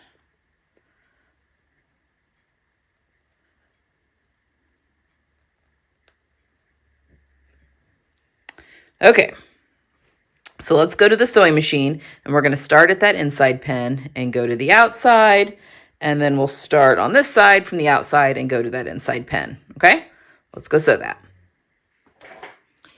Okay, so I'm just going to sew with the outer yoke up because I want to stitch right on that previous stitching line.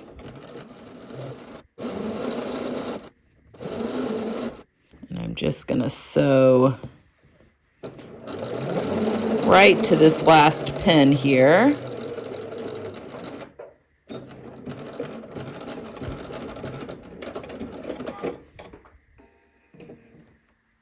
Okay, now on the other shoulder seam, because I want to sew with that previous line of stitching up, we'll be starting at the inside and going out. Just going to plant my needle right there in that previous stitching.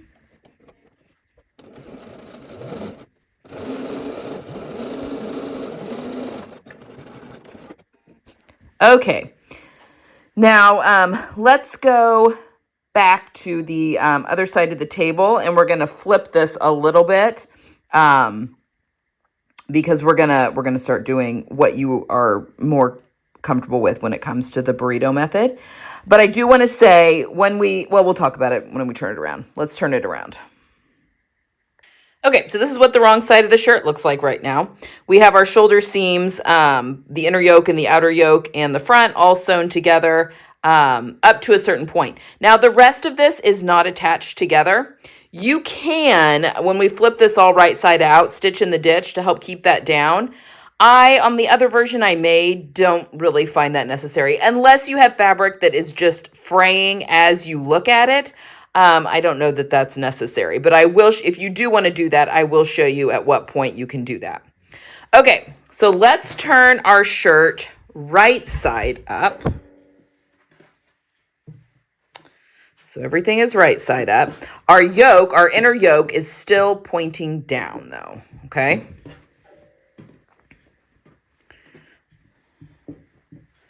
So it's kind of just hanging out there, all pointing down. There's our collar. So now this is what you would traditionally follow along as the burrito. Need pens. All right, so we're going to take our fronts.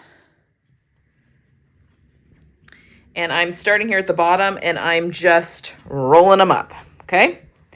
And I'm going to roll them up until we hit about, so I'm rolling up the collar too, about midway through. There's the seam for the yoke for the back of the shirt.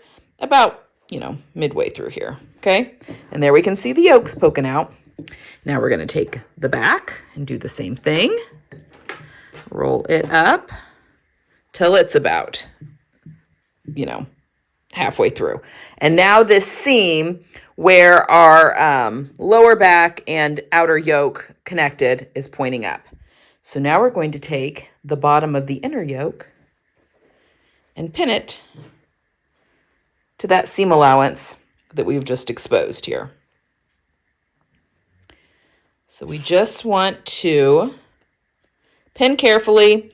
We've got those notches there. We are going to sew with the outer yoke and back up, so the green side up, just so we are making sure that we are sewing on that original stitching line. And we want to make sure that none of the shirt is getting caught up where we'll be sewing, up in that seam allowance. You can pop as many pins in here as you feel you need to. This side. This is a really long burrito because we've got that grown on sleeve. Just kind of stuff that shirt in there a little bit.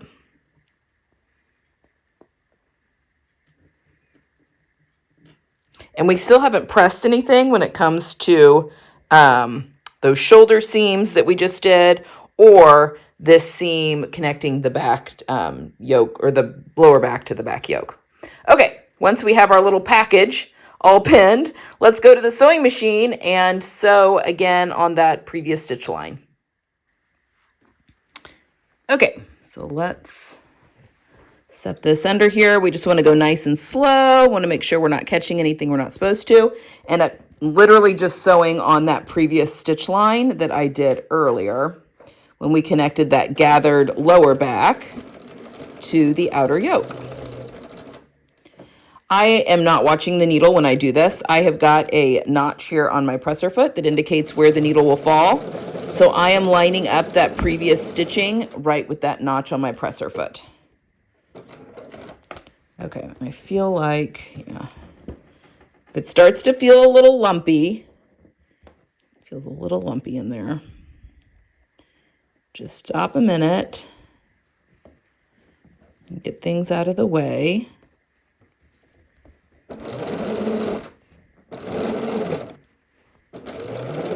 Now it will feel a little bumpy once you get into the gathered section, because you do have those gathers that you're sewing over. You just don't want it to feel super bumpy. Sometimes you can feel that you are pulling in more than you mean to.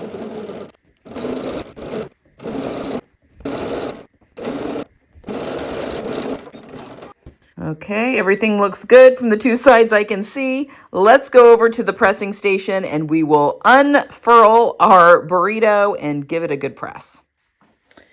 Okay, here's our bundle. Let me move my scissors over here. We're just gonna start on one end and just start pulling the pieces out. It'll kind of comes out eventually. Just start pulling. All right. And I just think that this is such a beautiful finish on the inside. Maybe one of the most beautiful finishes for doing a convertible collar, where you've got the facing that stops, and doesn't go all the way to the end of the shoulder line. I just think this is a really beautiful and clean way to finish that off. And I love that they did that. Okay, so everything seems to be pretty good here on the right side. So before we turn it to the wrong side, let's just, this is the seam from the yoke to the back. I'm just going to press it flat. I don't want to crush my gathers, but I do want my, that seam to be nice and pressed.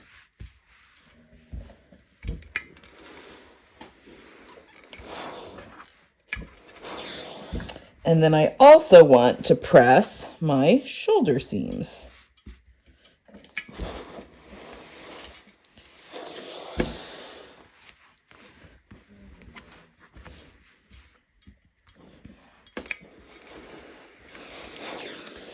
Okay, and we'll look at the inside here in just a second. But if you do have fabric that ravels and you do want to secure the rest of that shoulder seam, you can stitch in the ditch from the front, just right there in that seam until you feel yourself falling off the edge of the facing.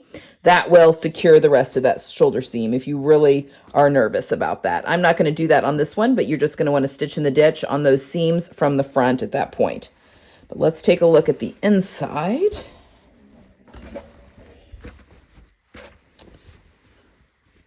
We're doing the side seams next, folks, so we're almost ready to have a more manageable shirt. And then you can give that a good press from this side as well. Again, trying not to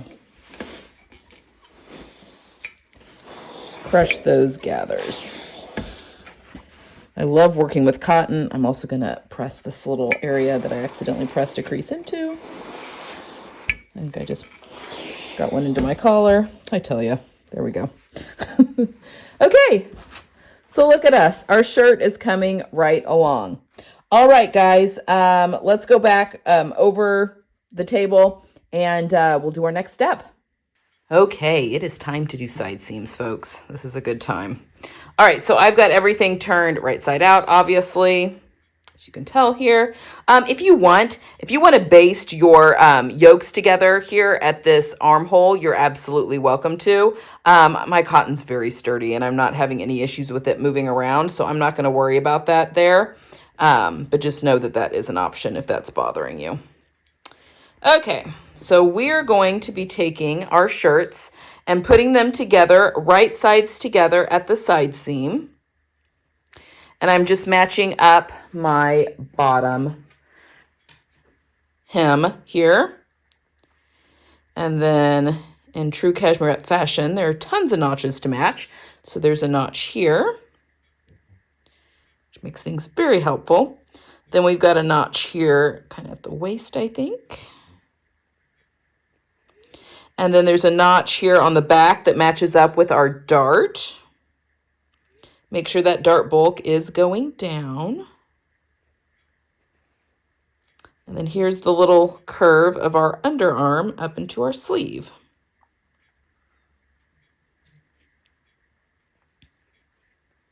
Sometimes I like to put a pin right there at that curve because that can move around. Okay. So there we have our side seam pinned.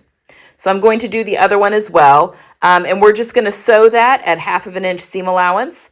And then finish it off to your preference, whether that is with a serger, with a zigzag stitch, or with the faux overlock stitch. I'm going to be doing a serger on mine. And then press your seam allowances to the back. And I will meet you right back here so we can start talking sleeve cuffs. All right, so now that we have our side seams sewn and serged, or finished off however you want, and pressed towards the back, we're getting close, folks. We're getting close. Your facing's probably, flapping around in there. If that's okay, we're going to do some top stitching. Then we'll have buttons and buttonholes on there that'll keep everything in place. All right, but for now, we are going to be working on the cuffs of our sleeve openings. Okay, so let's set our shirts aside for a minute. And we're going to need piece 8, which is the cuff.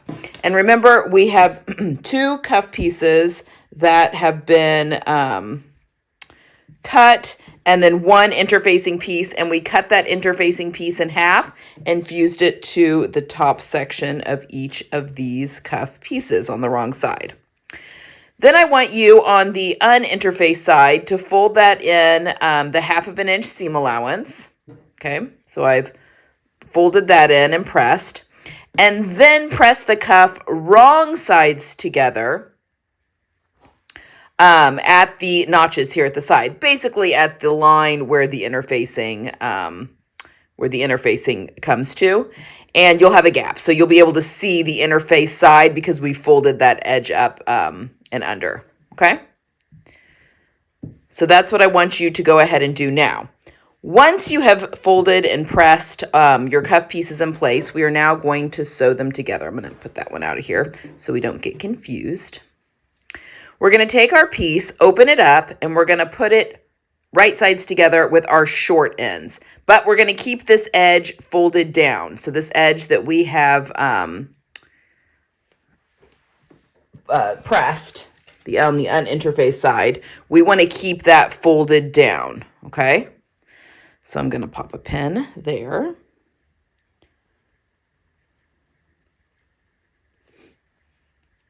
And then pop a pin on the interfaced end. And then our notches should match up there in the middle, and they do, which is always good. Pop a pin there.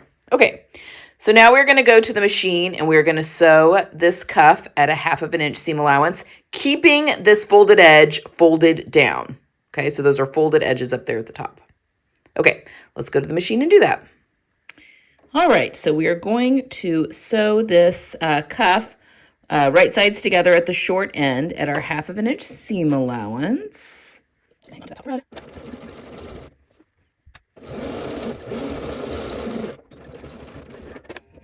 All right, so now we've sewn that seam. So let's go over to the pressing table now, and we're going to trim our seam and press it open and get our cuff in correct orientation here so we can put it into our sleeve. So we're going to do the same thing to the other cuff, and then I'll meet you at the pressing table. Okay, we should have both of our cuffs that are sewn right sides together here at their short ends. And we're just going to go through here and trim those seam allowances in half. Like so. Okay. Now I'm going to slide my cuff over a seam roll. If you don't have a seam roll, another good tool to have, but you can just wrap a towel around newspaper or something along those lines. Okay, I'm going to very carefully press this seam open. Trying not to get rid of the crease that I made when I folded those wrong sides together. And now with that pressed open, we want to go back and fold that along that pre-made crease. And your interface side should poke out that extra 1/2 inch.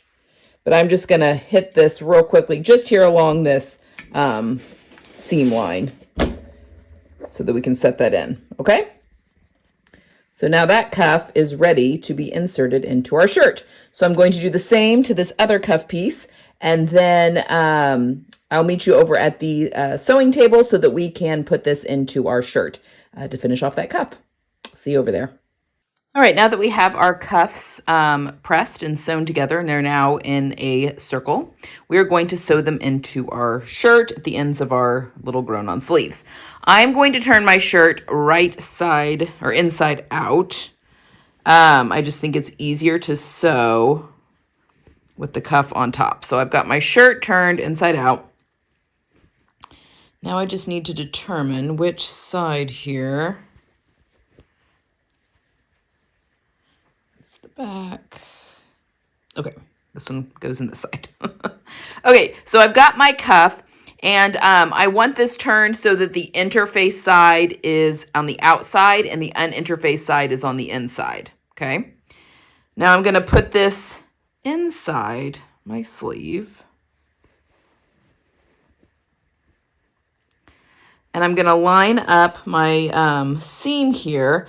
And I'm unfolding this, okay? So we don't want the uninterfaced side.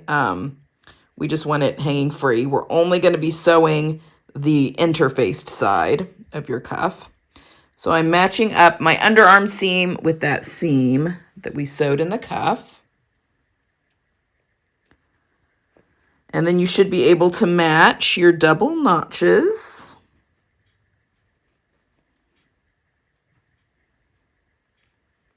And again, I am unfolding that cuff because I don't want the uninterfaced side to get in the way there. And then we've got a notch there. Match that. And we can stick, especially because if you didn't baste your 2 yoke pieces together, you may want to stick another pin in here, just to make sure all those layers stay together. And then we should have our front notch.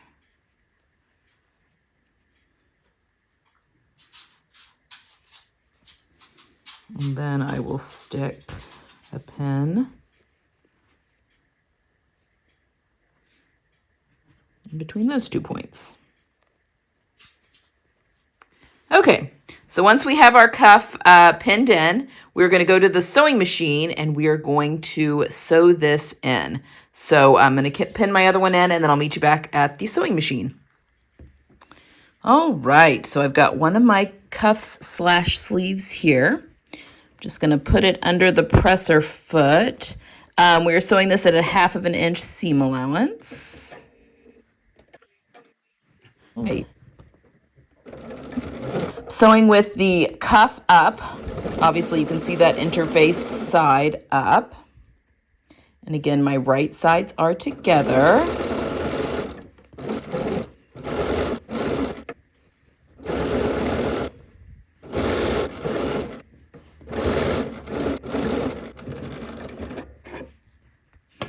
All right, so our cuff is now connected to our shirt.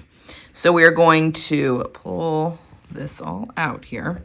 We're going to take this over to the pressing table, and we're going to press that seam allowance towards our sleeve. Careful not to ruin our crease that we already made in here. And then we're going to be folding the cuff back on itself to finish that off really nice and neat. So I'll meet you over at the pressing table once we've done the other sleeve the same way. See you there. Okay, so we have our cuff, the interface side sewn onto our the sleeve part of our shirt here. And now we are going to very carefully press this seam, this shirt seam, up towards that cuff.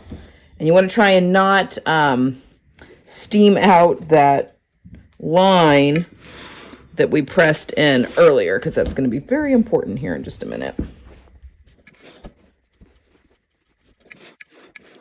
So once we've pressed that seam up, we're now going to take our cuff, fold it back,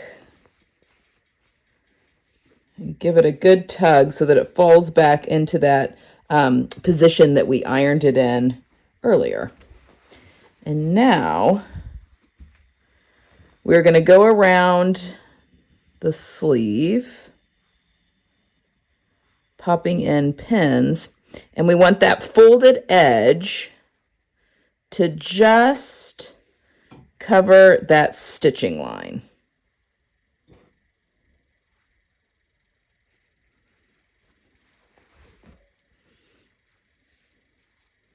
And I'm just going all the way around and popping some pins in.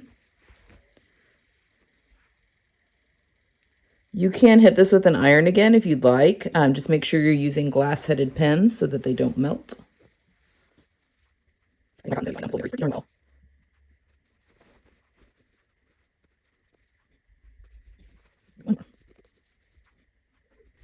Okay. So now that is nice and pinned in place. We are going to go back to the machine.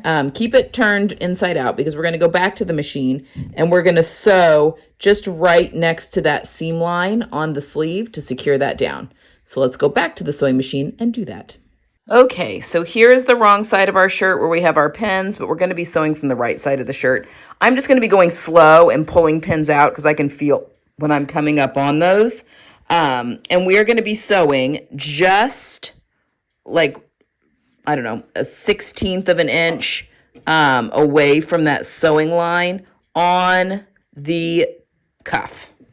And now we're just going to top stitch. Alternatively, if you don't want to top stitch, you could also hand stitch this in place if you wanted a really clean finish. However, this cuff is going to get folded over on itself again. And so you're not going to be able to see this.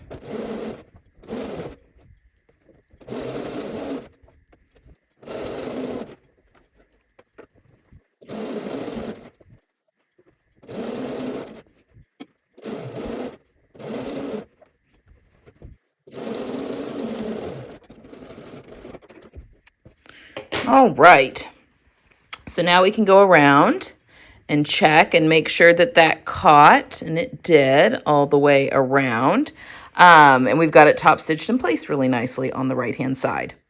Okay, I'm going to do the other sleeve and then I'll meet you back at the pressing table because we're going to fold this cuff back on itself and give it a good press. And then I'm going to show you, if you want, how to secure it in a couple of places. So I'll meet you back, do the other sleeve, and then I'll meet you back at the pressing station. Okay, so we've got our cuffs, big cuffs on the ends of our sleeves here. Now what we're going to do is we're just going to take those and we're going to fold them in half, just like if you were cuffing a shirt in general. We want it to be pretty equal all the way around. And once you've got it kind of the way you want it, like so, we're going to give it a good press. I don't want to press creases in, so I'm not pressing my ends. And then we'll turn it this way. And now we can do a couple of things. We can stitch in the ditch here at the underarm seam, and that works. And then if you would like to go in with a couple of hand stitches and just tack it in place, you're welcome to do that. My cotton is so sturdy, I don't think I'm going to have an issue. So I'm just going to stitch in the ditch here at the underarm seam and call it good.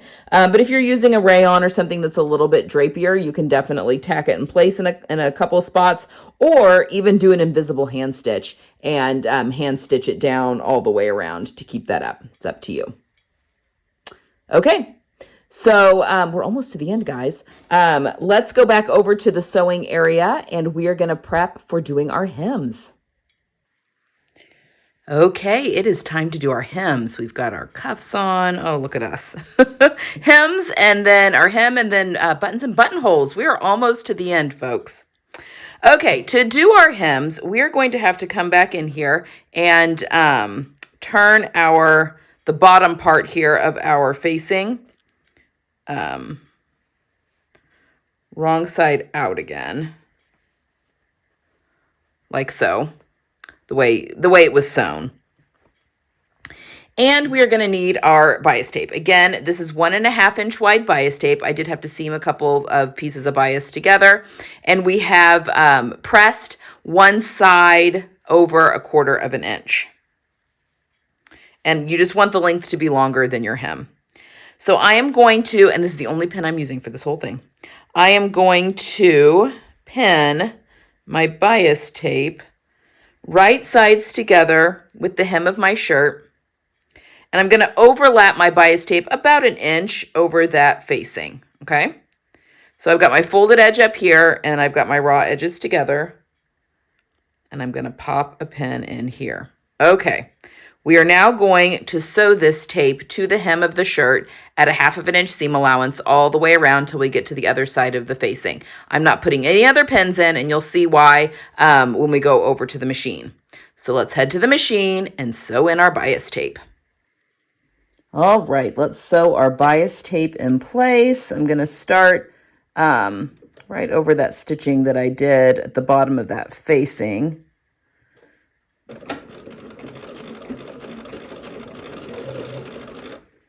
Move that pin. Okay. Now we are just going to go little by little, because the point of this bias tape, and we're sewing at 1/2 inch seam allowance, is that we can mold it to fit the curves of the bottom of our shirt. So I am just going a couple of inches by a couple of inches, and I'm just pulling the shirt hem back so that they match. And then when we start going into a concave curve, which will be in just a second, I'm just kind of stretching that tape just a little bit and just making sure that those raw edges continue to match up. So we're just going little by little. It's so much better if you don't pin any of this in, and you just, I just have this bias tape in my lap, basically.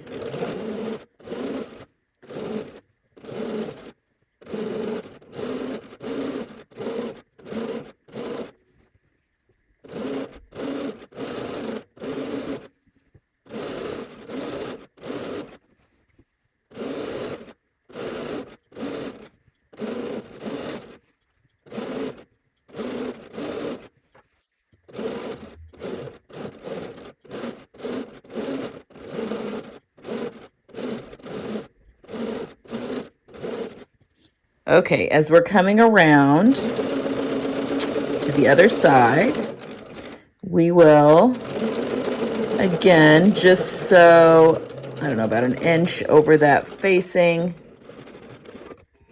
And then I'm just going to trim that off here. Our next step, before we do any understitching, is I'm going to cut this seam allowance all the way around the hem in half. So this 1/2 inch seam allowance, I'm just going to trim that in half to 1/4 inch, and then I'll be right back and we can understitch. Okay, so now that we have sewn our bias tape to the hem of the shirt, right sides together, and I've trimmed that seam allowance to 1/4 inch, we're going to go back to the beginning here and take our bias tape, and we're folding it over, and we're going to sew really close to that fold line. I've not pressed anything with an iron, but we're understitching. I'm not going to start on top of the facing, though. I'm going to start right on the shirt, though, past the facing. So I'm just gonna sew about, just right next to that fold line. And we are sewing this seam allowance to that bias tape facing. So we're just gonna go all the way around the hem, pushing that bias tape away and kind of giving a little tug.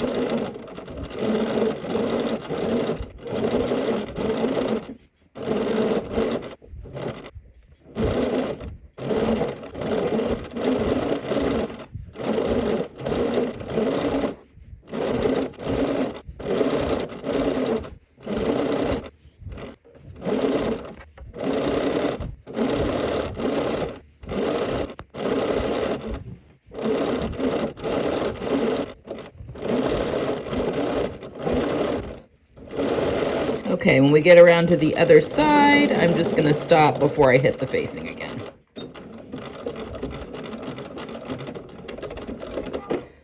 All right. Okay, so we've got our bias tape sewn to the shirt, and now it's understitched.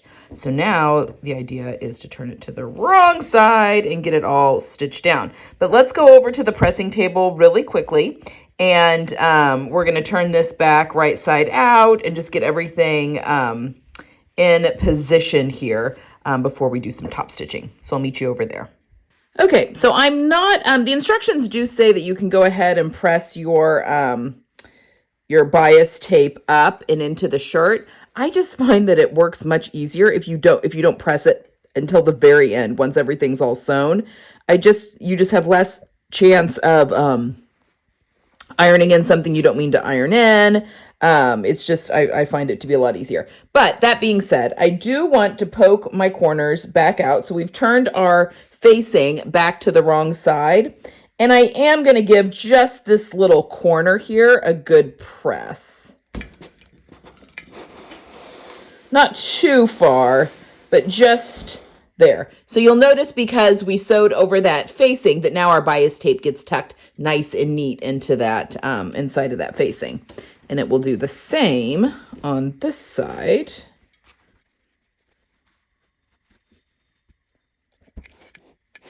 Just give that a good little press as well. Okay, what we're going to do next, and you're welcome to pin things, clip things, whatever you want to do. But what we're going to do is we're going to top stitch 1/4 of an inch away around the entirety of the shirt. We're going to start here at center back, and we're stitching 1/4 of an inch away from the seam line where our collar gets attached to the shirt.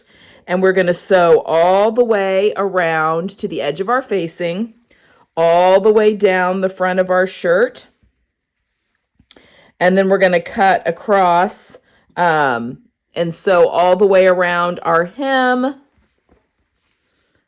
sewing that bias tape in place, back up the top edge of our facing, and then once we're up here, back around, and then we'll stop again here at center back. Okay, so again, if you want to give things a good press, if you want to pin stuff, whatever you think will help to keep things in order, you can do that.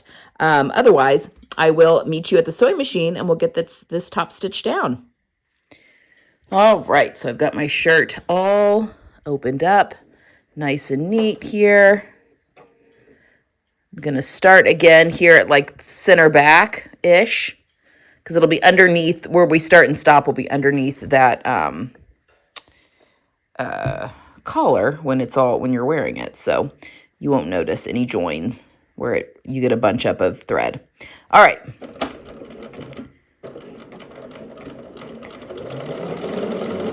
So here we go.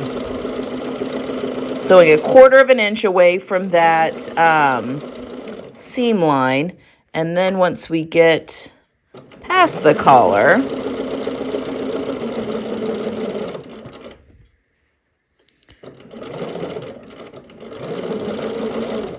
then we're sewing 1/4 of an inch away from that edge. We'll get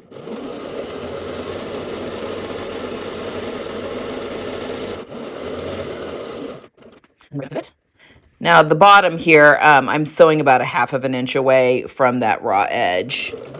So not 1/4 inch once we're down here. And now I'm just sewing. Okay, so now we're at the hem. And now I'm just going to go, just like when we were attaching the bias tape, I'm just going to go little by little.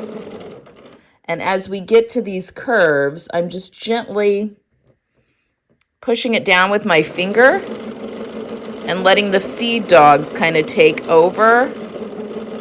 Because I do want the shirt rolling over onto the wrong side. I don't want to be able to see the bias tape from the right side.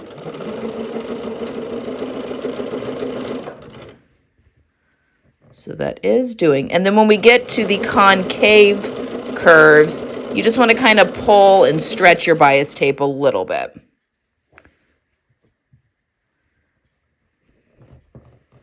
Which these happen at the side seams.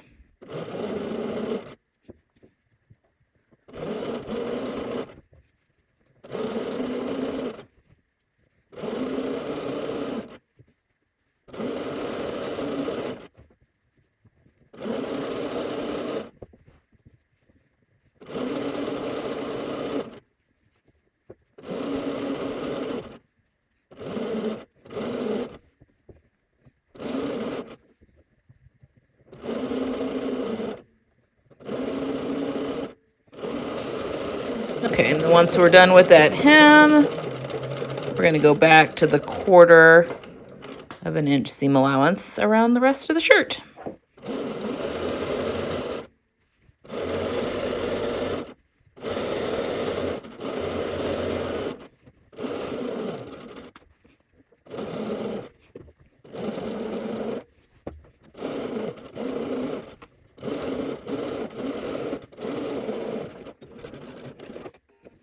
Okay, so there we go. We are top stitched all the way around our shirt, and our hem is nice and sewn in. So now we can go over and give everything a really good press with your iron, and then I will meet you back on the other side of the table, and we'll talk about our buttons and buttonholes.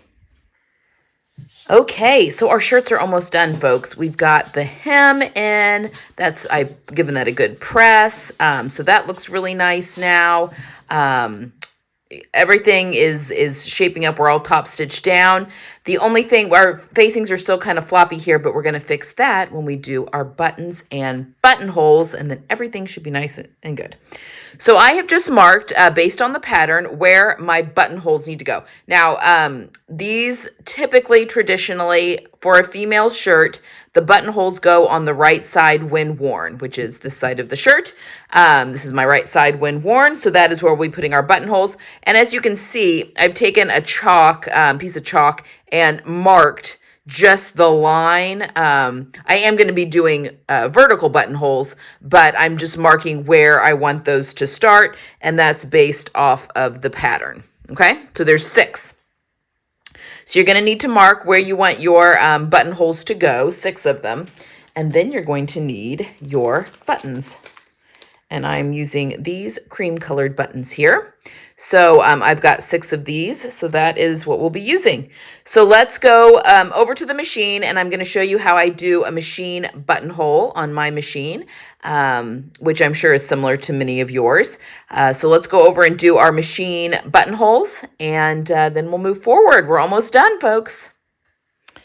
Okay, so I have my buttonhole foot on my machine. I've got this little red slider pushed down, so there's a red notch up here, and the distance between that little red notch and the end of this slider is the size buttonhole that I would like to make, okay? It's a little bit larger than my button, and I measured that by just taking my button and measuring it here in between those two. You do want your buttonholes a little bit larger than your button so that you can easily get those buttons in and out. Okay. I'm going to be starting at the bottom. It's always best to start at the bottom. And my machine, once I've done one button of a certain size, it programs it to do them all that same size. So we have got our top stitching here at 1/4 of an inch. I'm going to line up my buttonholes at 1/2 of an inch. So I'm lining up the folded edge here at 1/2 of an inch. Okay. And then I'm just making sure that that chalk line that I made where I want my buttonhole to be is right in the little window here at the top. And now I'm going to start my buttonhole. And when this little slider gets up to that notch on the foot, I hit this reverse button, and now it makes the size that I need.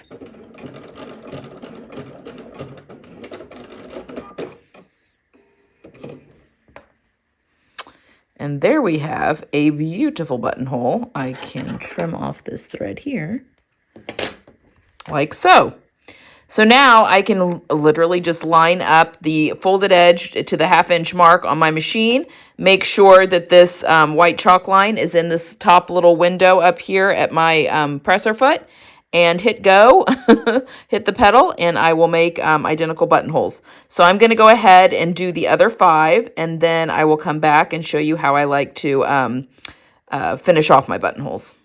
Okay, so I've got all 6 of my buttonholes sewn. So now I'm going to take some fray check, and I'm just going to put that right in the center of each line of buttonhole. This helps with fraying and makes for a really clean buttonhole. And then if you just hit it with your iron, helps take some of that chalk off, although I can get the rest of that off with a little brush. And then we are going to flip it over and do the same thing on this side.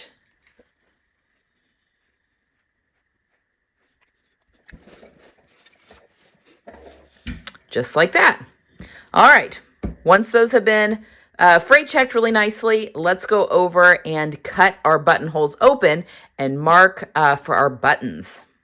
Okay, so I've got my shirt sitting on top of a cutting mat, and I have got my buttonhole chisel. And all I'm going to do is press my buttonhole chisel right into the center of those buttonholes very carefully. And just like that, we've cut open our buttons.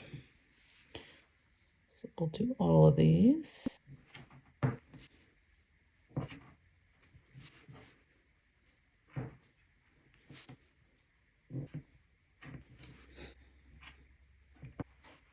Okay, once we have cut open all of our buttonholes, we're going to mark now for our buttons.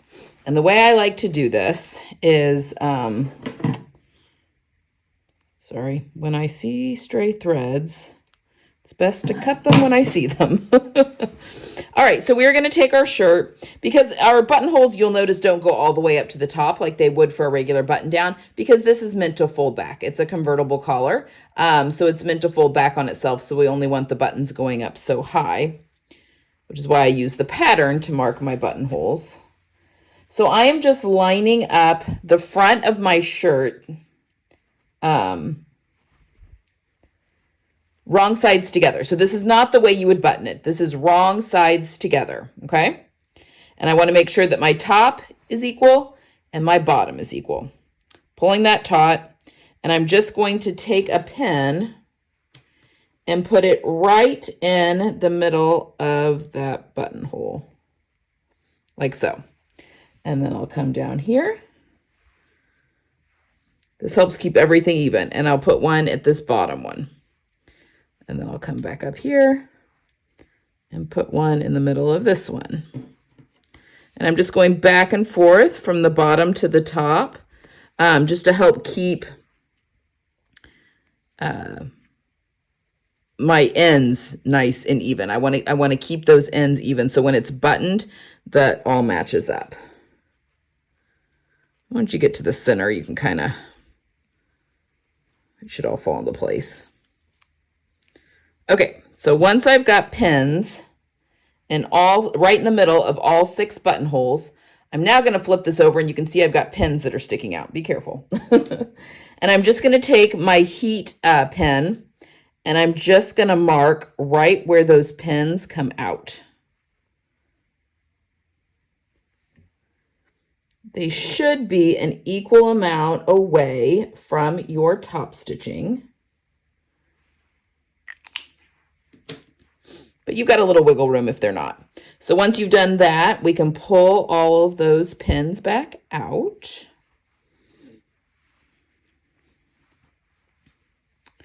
And now we have marked for our buttons.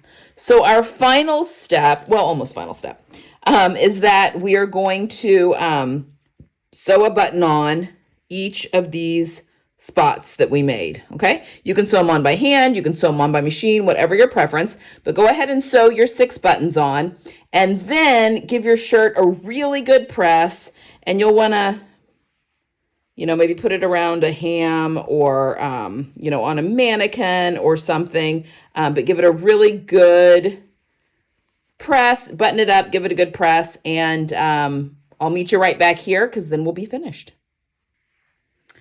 And once our buttons are on and we've given everything a good press, we have finished our Haskell shirt. Well done. Let's take a look at our finished shirt. And there we have it, our finished Haskell. This was a lot of fun for me to sew, and I hope it was a lot of fun for you all to follow along. I hope this was helpful, but I hope that you had a good time at making your Haskell as well. As with all of my sew-alongs, if you have any questions about the steps along the way, please feel free to put those into the comments below, and I will get to those as soon as possible. Until next time, happy sewing. See you there.